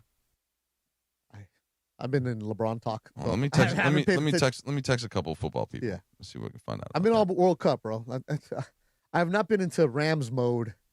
What is it? June. So I did read that, and this is just quick Google search. I mean, I should be more prepared on it, but I wasn't expecting to have Myles Garrett contract. I mean, hey, AD contract talk. It's all right. It's all right. We go on the fly. It's F it Friday. Yeah, so F it Friday. His previous contract with the Rams was suspended rather than voided when he retired. So his agent would either activate the existing deal or renegotiate new terms once he passed an NFL physical. So that's complicated. Yeah, that part's that's not the issue. The issue to me is like if they were going to give him more money. He was making a lot of money at the time, like a crap ton of money at the time. So what if it was just like, hey, let's play the last 2 years on your deal, type of thing? Hey, it doesn't seem like it'd be that hard. Chasing a ring, simple as that. I'm not mad at him for that, but I don't want to go training camp. I mean, nothing against LMU. It's a beautiful place. They do a great job. I love training camp. I can't wait to do training camp shows there, which reminds me, I got to ask you if you want to host any of those training camps. Yeah, by that time, I'll be caught up on contracts. Yeah, I'll know because it's going to be a lot of this.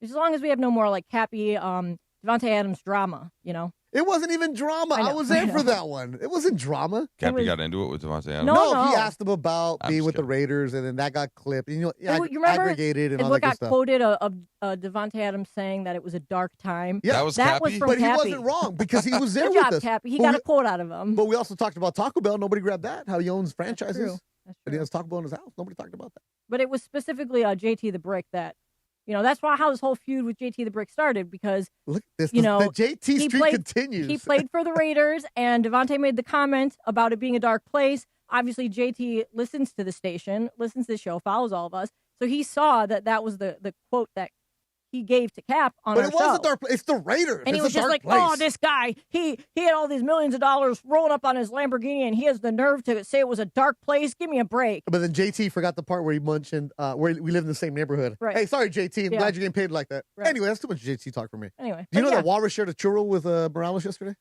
Is that right? Oh, we got the video, too. We got the video. We'll save that for next week, right? I got an answer from a football buddy. Well, we should hear that from you. I'll give it to you next. When we come back from this very short break. Let's step aside. Sedano Kap Morning Show, Digital Hour. This is the Sedano and Kap Morning Show. Mason in Ireland. I think OKC would have been heavily favored even if Luka and Austin were there. They were a machine this year. Yep. But The OGs of LA Sports Radio. the reason they're considering bringing everybody back is what happened in March. Right. And as a Lakers fan, that was a really fun month for me. They kept winning every game. Remember the game Luka dropped 60 on the Heat when we got no sleep, flying all night to Miami? It was a magical month. But the problem is I'll just ask you, is it fool's gold? And now because they had such a great month in March, do people like you and me and other Laker fans out there falsely believe that they would have beaten OKC? Okay, I will say this. They wouldn't have been swept. No, they would not have been swept. Mason and Ireland, weekdays at noon on 710 ESPN, the all-new ESPN LA app, and live on YouTube. The Sedano and Kap Morning Show is on. I really want to play that sausage game. I like swing your sausage. That's like my kind of game, I think. Mornings on ESPN LA will never be the same. No, I have nothing to do with this. Exactly what you do. Oh my God! Look at him swing that sausage.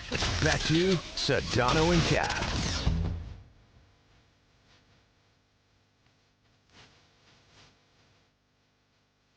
$9:34. Sedano Kap Morning Show with Frank Sedano and Beto Duran.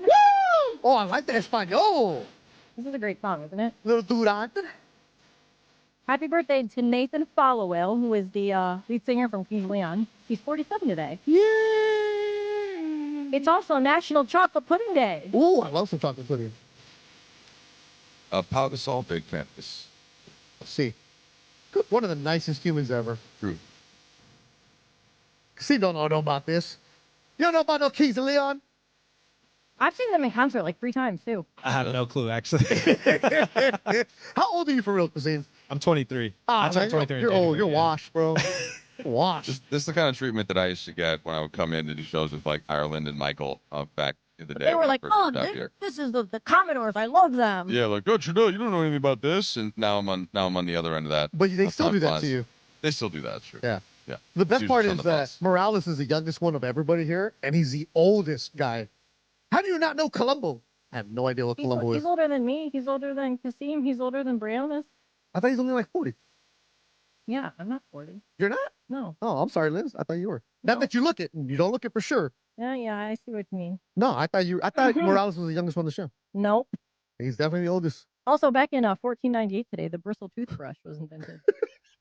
Good thing, you know. Was Pepe there? People's breath probably stunk back then. And in 1870, Christmas was declared a federal holiday.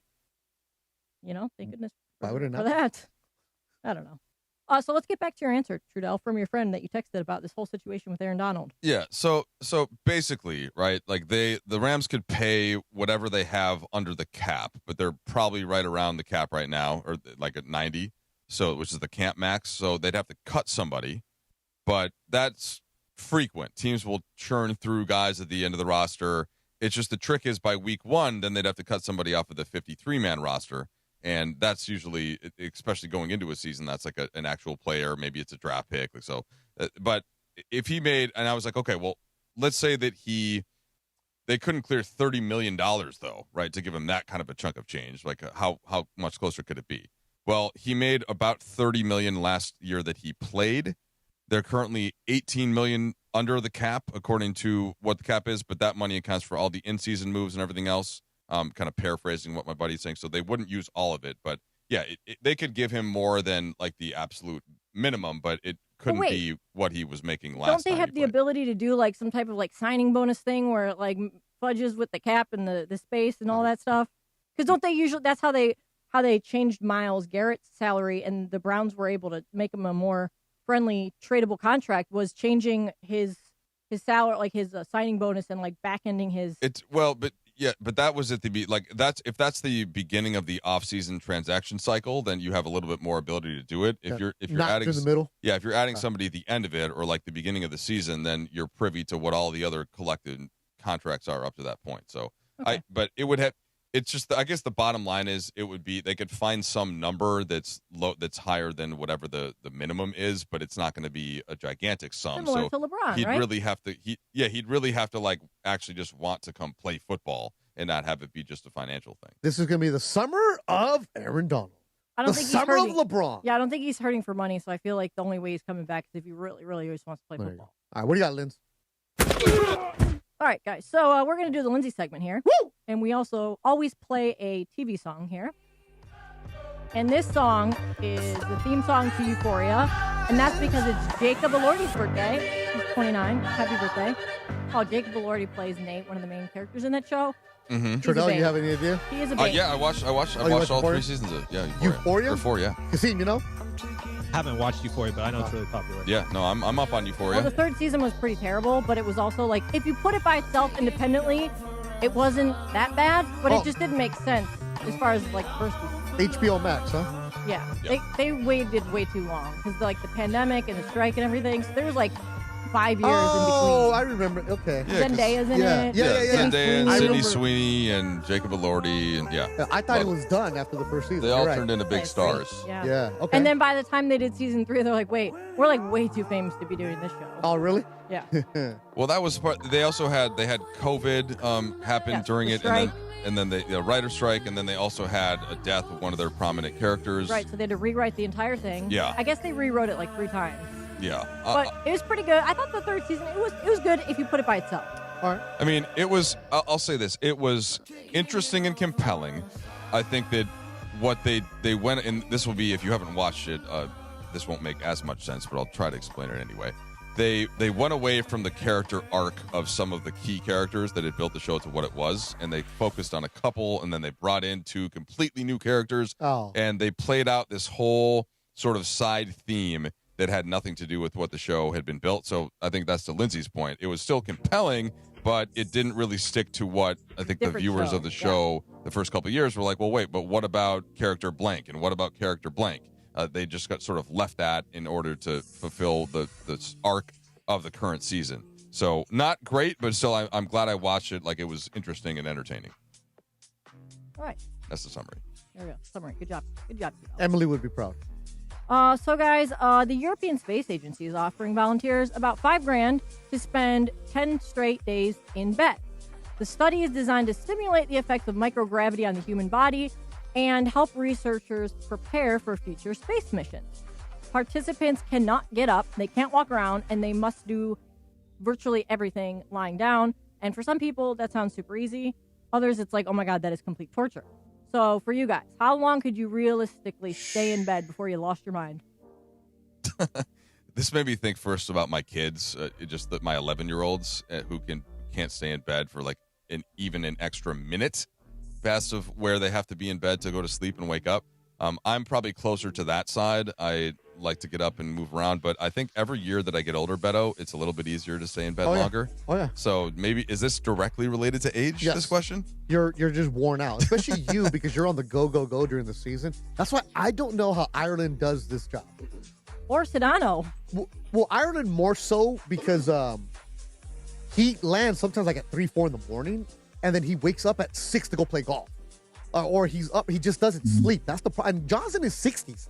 Like, George is in his 40s. So in his 60s, it's hard. I can only imagine that. So he gets up here and he does. I know everyone makes the jokes about him sleeping during the show. Like, but he shows up. You know? Like, but he shows up and he does the job. But he doesn't need to do that. That's why Ireland is my favorite dude, man. Because he shows up. I always say that Wendy is very sleep deprived because there's times where, I listen to the Hoop Collective podcast every episode. And usually that gets posted from what he said, like 30 minutes to an hour after they finish recording it.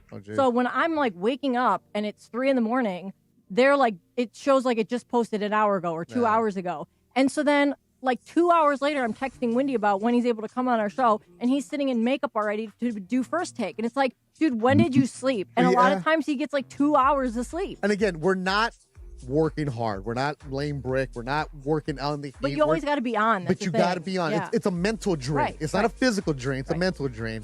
But to answer your question, Linz, I could not do that because the times I've had ACL surgery and I'm in bed, I'm like, dude, this sucks. Just being in bed for that one day. I got to move around. I cannot. 10 days? It sounds good to some extent, but I mean, $5,000 to spend 10 days in bed and you can't get up. Funchy, could you do that? Oh heck yeah, he ain't doing that. Would you be able to spend 10 days in bed for $5,000, but you can't get up that whole 10 days? Funchy. He said he'd do it for $1,000. Go in studio, Funchy. We got to get your segment. He'd have his cat jumping on him and stuff, waking him up, keeping him company. This was coming in with like No, I mean, like I'll say this. Like sometimes I've been sick a couple of times on the road when we've had like a day off in a city, and where let's say it's a city where I don't particularly need to walk around because I've been there for the last 20 years. Milwaukee. Yeah, like a Milwaukee or a Memphis or a New Orleans. Well, actually, New Orleans, it depends. Like if you have people Phoenix? in town, you want to. Yeah, Phoenix, not a ton to do. I mean, at least you can go outside. But could I stay in bed for like a full day there and just kind of watch shows, listen to podcasts, do work, do research? I don't know. But then eventually your body starts to feel kind of like sore in a different you get way. bed sores, you got to get flipped over. Yeah, like you can't be doing all that. So I don't know, Funchy. I think you're talking a little tough. Come on, Kasim. Turn on. Oh, come on, Kasim. You didn't do it. Turn it on, Kasim.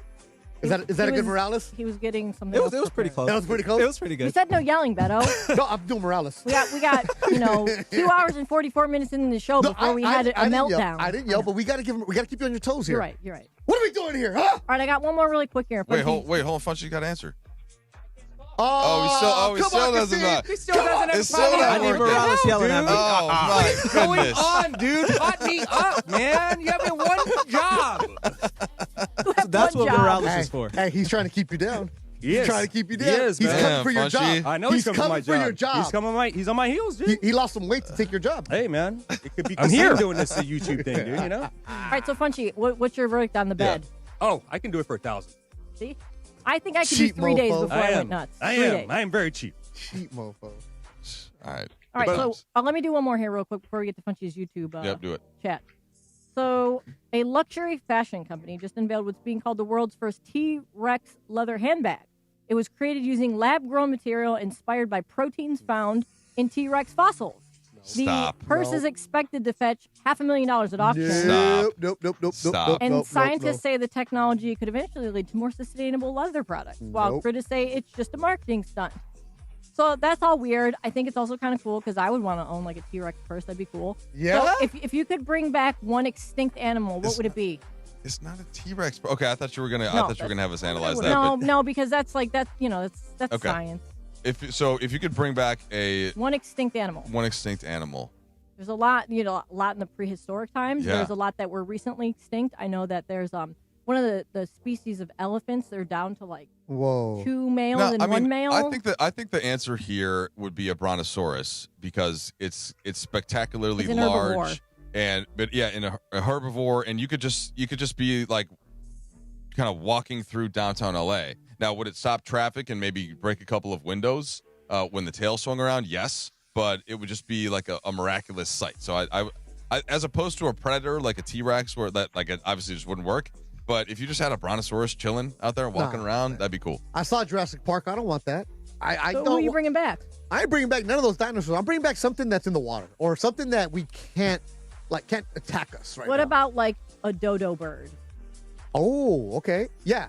Okay. That's a flightless bird, right? Yeah. Yeah. Okay. What's Dodo that bird. big shark? Well, the big shark. The megalodon. That's oh, right. man. Yeah.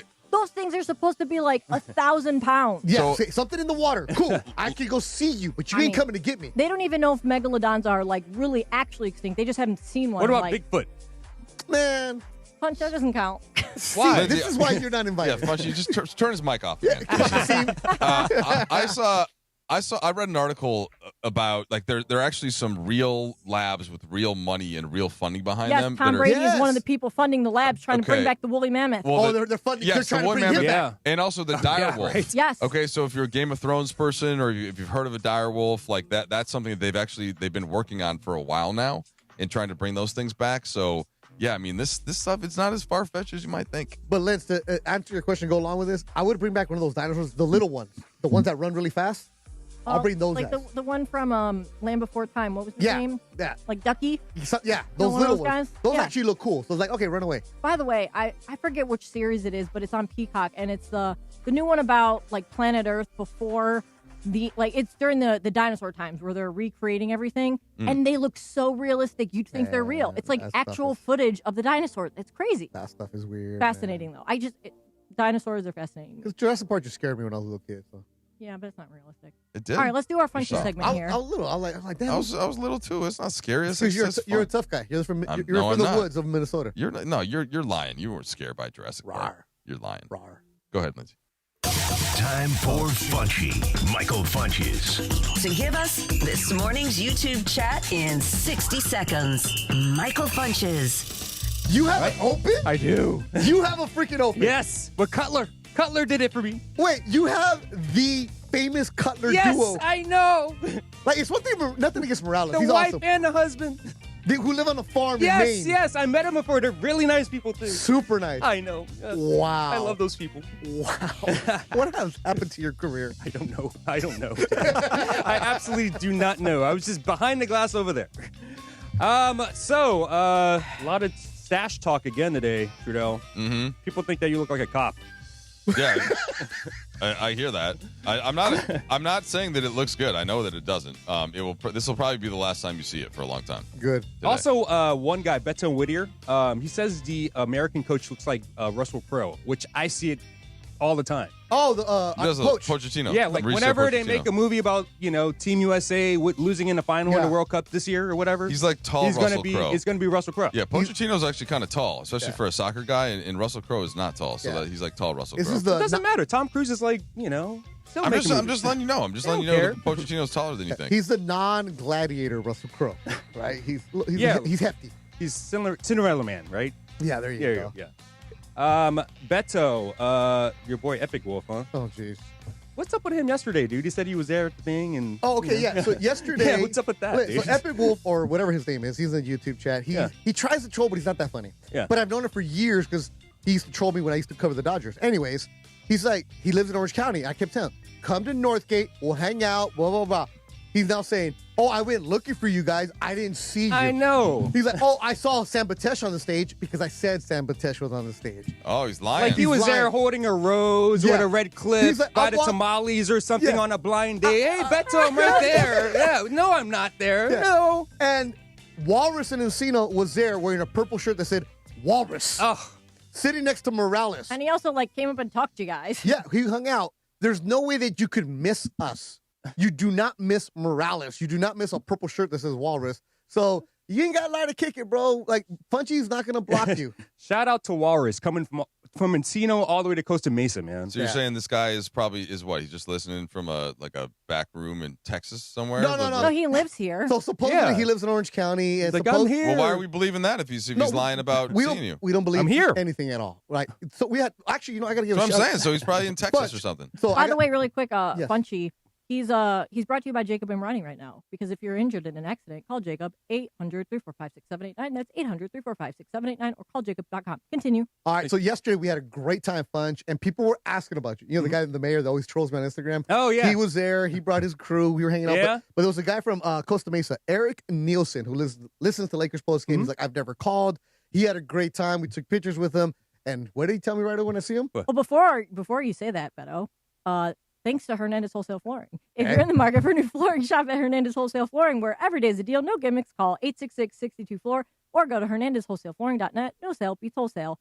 HernandezFlooring.net. So Eric Nielsen said, where's Funch? I had a lot of where's Funch yesterday. Wait, I got one more about it. Thanks to Seller's Advantage. Want to sell your house? Before you call an agent, call Seller's Advantage. They'll buy it as is with a competitive cash offer and no repairs needed. They make selling easy. Call 888-390 as is for a no obligation offer, or visit sellersadvantage.com. Providence Realty, DRE 019-15212. There it is. So we had a good time yesterday. Wait, More. You're just kidding. Go ahead. Okay, make sure you go see Northridge Toyota. My boy Reed Malibu, the crew, because I got me a new camera. I saw that Camry this morning. I walked. Yeah, Woo! I checked it out. Very nice, very nice. So we had a great time. People were asking for Funch yesterday. Got to get Walrus a new shirt. What's wrong with the shirt? I'm sorry, man. What's wrong with the shirt? It's just too small, man. Oh, okay. I love him, man. I love Walrus, man. He's like my your favorite. shirt's kind of small. Yeah, but I work out, baby.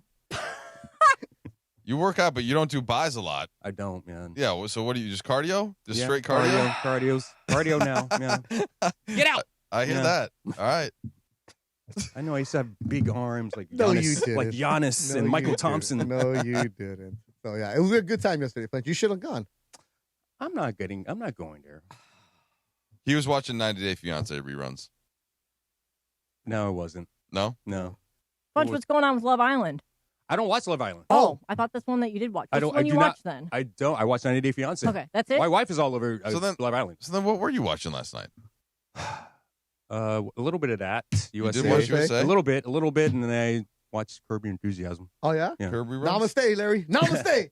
Season 4, the Blacks? No, it was just like The a Blacks, whole great like season. marathon. Best I think it season. was like season 8 or something. Okay. Yeah. By the way, you know he has a new show out. Oh, yeah, I Larry can't wait to David. see Yeah, I it. can't wait to see The that history too. of the world or Yes, whatever it is? yes. It looks very funny. Yeah. But you're like this. There's a heavyweight that we have a Golden Boy named Josh Edwards, the Rocket from Houston. 235. He's an Olympian. So I interviewed him after his fight the other day. He got another knockout. I was like, hey, man, so before the fight, you don't leave the hotel. What do you watch? You watch like World Cup or you watch whatever? He's like, oh, man, I'm watching Love Island right now. Oh my God. I thought he was trolling me because we had been talking. I was telling people about you. He's like, no, I'm all into it. And he just started rattling off the name. Like, you know what, bro? You're a big heavyweight. Dude, Love Island is a commitment. I'm not going to commit. Do you watch USA or Britain? Me? No, was he watching the USA or the he was like, I watched the USA a little bit. Oh, USA. Okay. Yeah, he's all about But it's a British commitment. one's better. It's a commitment. Oh, there's a British version? Yeah, British ones. That's the OG. The I heard British it's one's raunchier. I think it's evolved over the years to now where the American one is raunchier. Really? Where it started out that way, and Well, then I was American, watching some of it, and it's really, really raunchy. I mean, they wear nothing but like thongs and That's- basically. Show. Let me be an That's- editor. that's- Hey, what? that's Pretty facts. much, like 80% of the time. No, my wife and I have watched a few seasons in the past, but the British ones are just funnier. I think the British people are funnier than the American they got ones, who better are just humor. kind of like professional social They have media really people. funny words too, like wanka. You're a wanka. Yeah. Oh, wanker. yeah. Yeah, they got Yeah. funny words. Yeah, for sure. That bird. Yeah, we like that part a little bit better. Hey, before we go, I am really quick going to do the don't sweat the small stuff Okay. for the day. This whole show was Don't Sweat the Small Stuff. Right. Good job, Lindsay, by the way. I miss you. Good I job, haven't seen you you in a while. guys. You guys all did a great job. Thank you, Bye, Fushi. Pooh. Thank you, Kasim. Thank you, Trudell. Thank you, Beto. And don't sweat the small stuff for today. Change it up. Read a frivolous novel or book you can't put down purely for entertainment. That's it. It's all. Isn't Love Island like a novel we can't put down? Just on TV? I've never watched it, but Kind of. Yeah, it's like a real life soap opera.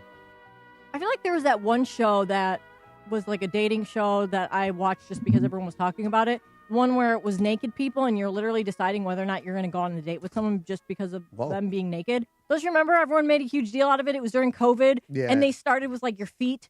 And then you would like move it up one level. And then you would, until you got all the way, got up to the top. That's definitely a Mason and Ireland topic right there. It only lasted, I think, one season.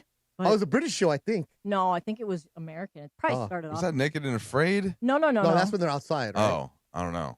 I didn't catch that one. Did you like it, Lindsay? No, I only watched like 2 episodes of it. It was just kind of She like, only you got- get the idea. You Yeah. get the idea. She only got to the knees. I Yeah. see. You get the idea on it. It's just like, okay, we get it. What are you Cool. doing this weekend, Linz? I don't know yet. I might go to Disney. Maybe Oh, yeah? go to Disneyland. I'm going right now. Oh, you are? Yeah. Oh, that's fun.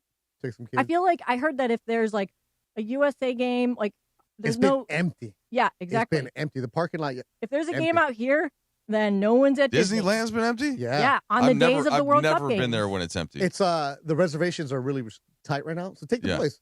Well, I guess Leave Riggs at home. We got baseball right now. last Sunday it was empty because it was Father's Day and there was a World Cup game. Oh. Yeah. Well, you got a game this weekend? Can I go? Yeah, you can go if you want. Yes, Sunday in Palos Verdes. PV, I'm there. Come on down, man. I'm ready. Come on Rick! down. Wait, what's your name of your kids? Jet and Talon. Jet. Vamos, Jet, vamos. I'm going to be that, like, the Mexican uncle in the corner. Yeah. Wait, how old are the twins, Trudell? 11. So 22. Okay. So, one of my sister's in-law, I guess so it's like her husband's sister. He's got kids. She's got kids. And I went to one of their baseball games, and he's 10. And she's talking about, like, oh, these kids really play. It's really serious. I went to one of their games, and I was like, come on, man. Oh, it's Come serious. on. Like, It's serious. you're- Especially you're on the 10. hill. Yeah, but, like, they take it so seriously. And Oh, it's just yeah. like, Oh, Linz, you don't even know. Because this weekend, it's the people on the hill in Palos Verdes looking down at the slums of Manhattan Beach where Trudell lives. are you like a big-time, like coach dad guy where it's like, come on, let's go, Jet, hustle. No, that kind of guy? I'm pretty chill in there. I say things that if I'm going to speak something like that, I try to make it productive. Are you but coaching? Not like in a like I'll only coach in. Let's say the Jet's up to bat, right? And his first 2 swings, like he's just getting ahead of the ball. You're like, chop and up, he's not. Jet. I may say like one word, just like stay back, like just but Oh, one you know. very quick selective comment. But I try not to do that. The coaches can do that themselves. But are you in the dugout? No, but because I'm the for All-Star, I'm doing game changer. Oh, so I'm the scorekeeper. Linz, I'll pick you up. We'll go Sunday. Okay, let's do The it. cooler is ready. The Yeah, Yeti cooler is let's go. ready to go. Yeah, but I'm not. So Sedano came to the first game, but I can't talk too much during the game because Oh, I'm no doing matter. the We I'm wanna doing the watch. stats. No, One of us we kids. just want to sit next to you. Come on, Talon. Jet's better than you. Do you guys live stream the games? Oh, we'll go YouTube Live. The regular season games are live streamed, but the All-Star ones, I don't think so, because it's not at our field. Oh, so we live stream the ones at the field. Yeah, let's go. Do the kids pitch? Yeah, oh, yeah, it's real. They're 11. They're ready to go. Yeah, they're pretty good. Oh, I'm showing them Sunday. Me and Funch in the cooler. I mean, you're not gonna tell us where, huh? No, I'll tell you if you really want to go. I'll tell you where. I'm going. I have nothing else to do because my kids are done with sports. I just have all this wagon, the cooler, the chair. We play El Segundo, who's tough. That's who beat us last year. Nah, they ain't doing nothing. They won the Little League World Series 6 years ago, bro. Yeah, a couple years ago. What about now? They haven't seen the Turdells. They haven't seen the Turtles. Man, we're facing the Seagulls this weekend. It's going to be a tough one. Yeah. Let's go, Ligs. All right, guys. Well, we got about a minute. So we do? We could go. We could stay. Here, I want to say this. We can get on out. No. I'm going to say this. In all sincerity, shout out to our new intern, Lance. Yeah, he did Lance. a great job yesterday. I kept saying that he has a master's from Long Beach. I don't know if he does. But I kept saying to the people in the crowd, everybody cheered for him. Fantastic work yesterday. Tim, if you want to go see what I've been doing in Northgate, go to ESPN LA Instagram account, and you see me. And Tim did a great job editing the videos that we have for them. So great job, everybody here. Thank you for welcoming me, and it's been fun. And Trinell, we should do a show 3 to 6. All right. AM to AM. I got the two of you guys doing shows together like all the time, on and off. You know? No, I'm saying 3 to 6 AM. Oh, okay. Yeah. That's the one time that I'm for sure in bed. Okay. 3 to 6. That's about the only time. 12 to 3 AM. I could do 11 to 2. That's a good window for me. 11 p.m. to 2 a.m. All right, let's do that. Yeah. All right. All right, have a good weekend, everybody. We'll see you. Beto's back on Monday. Cappy's back. Morales is not. Lakers talk on Monday night. Lakers talk Monday night. Me and have a Geeter. good weekend, everybody. See ya.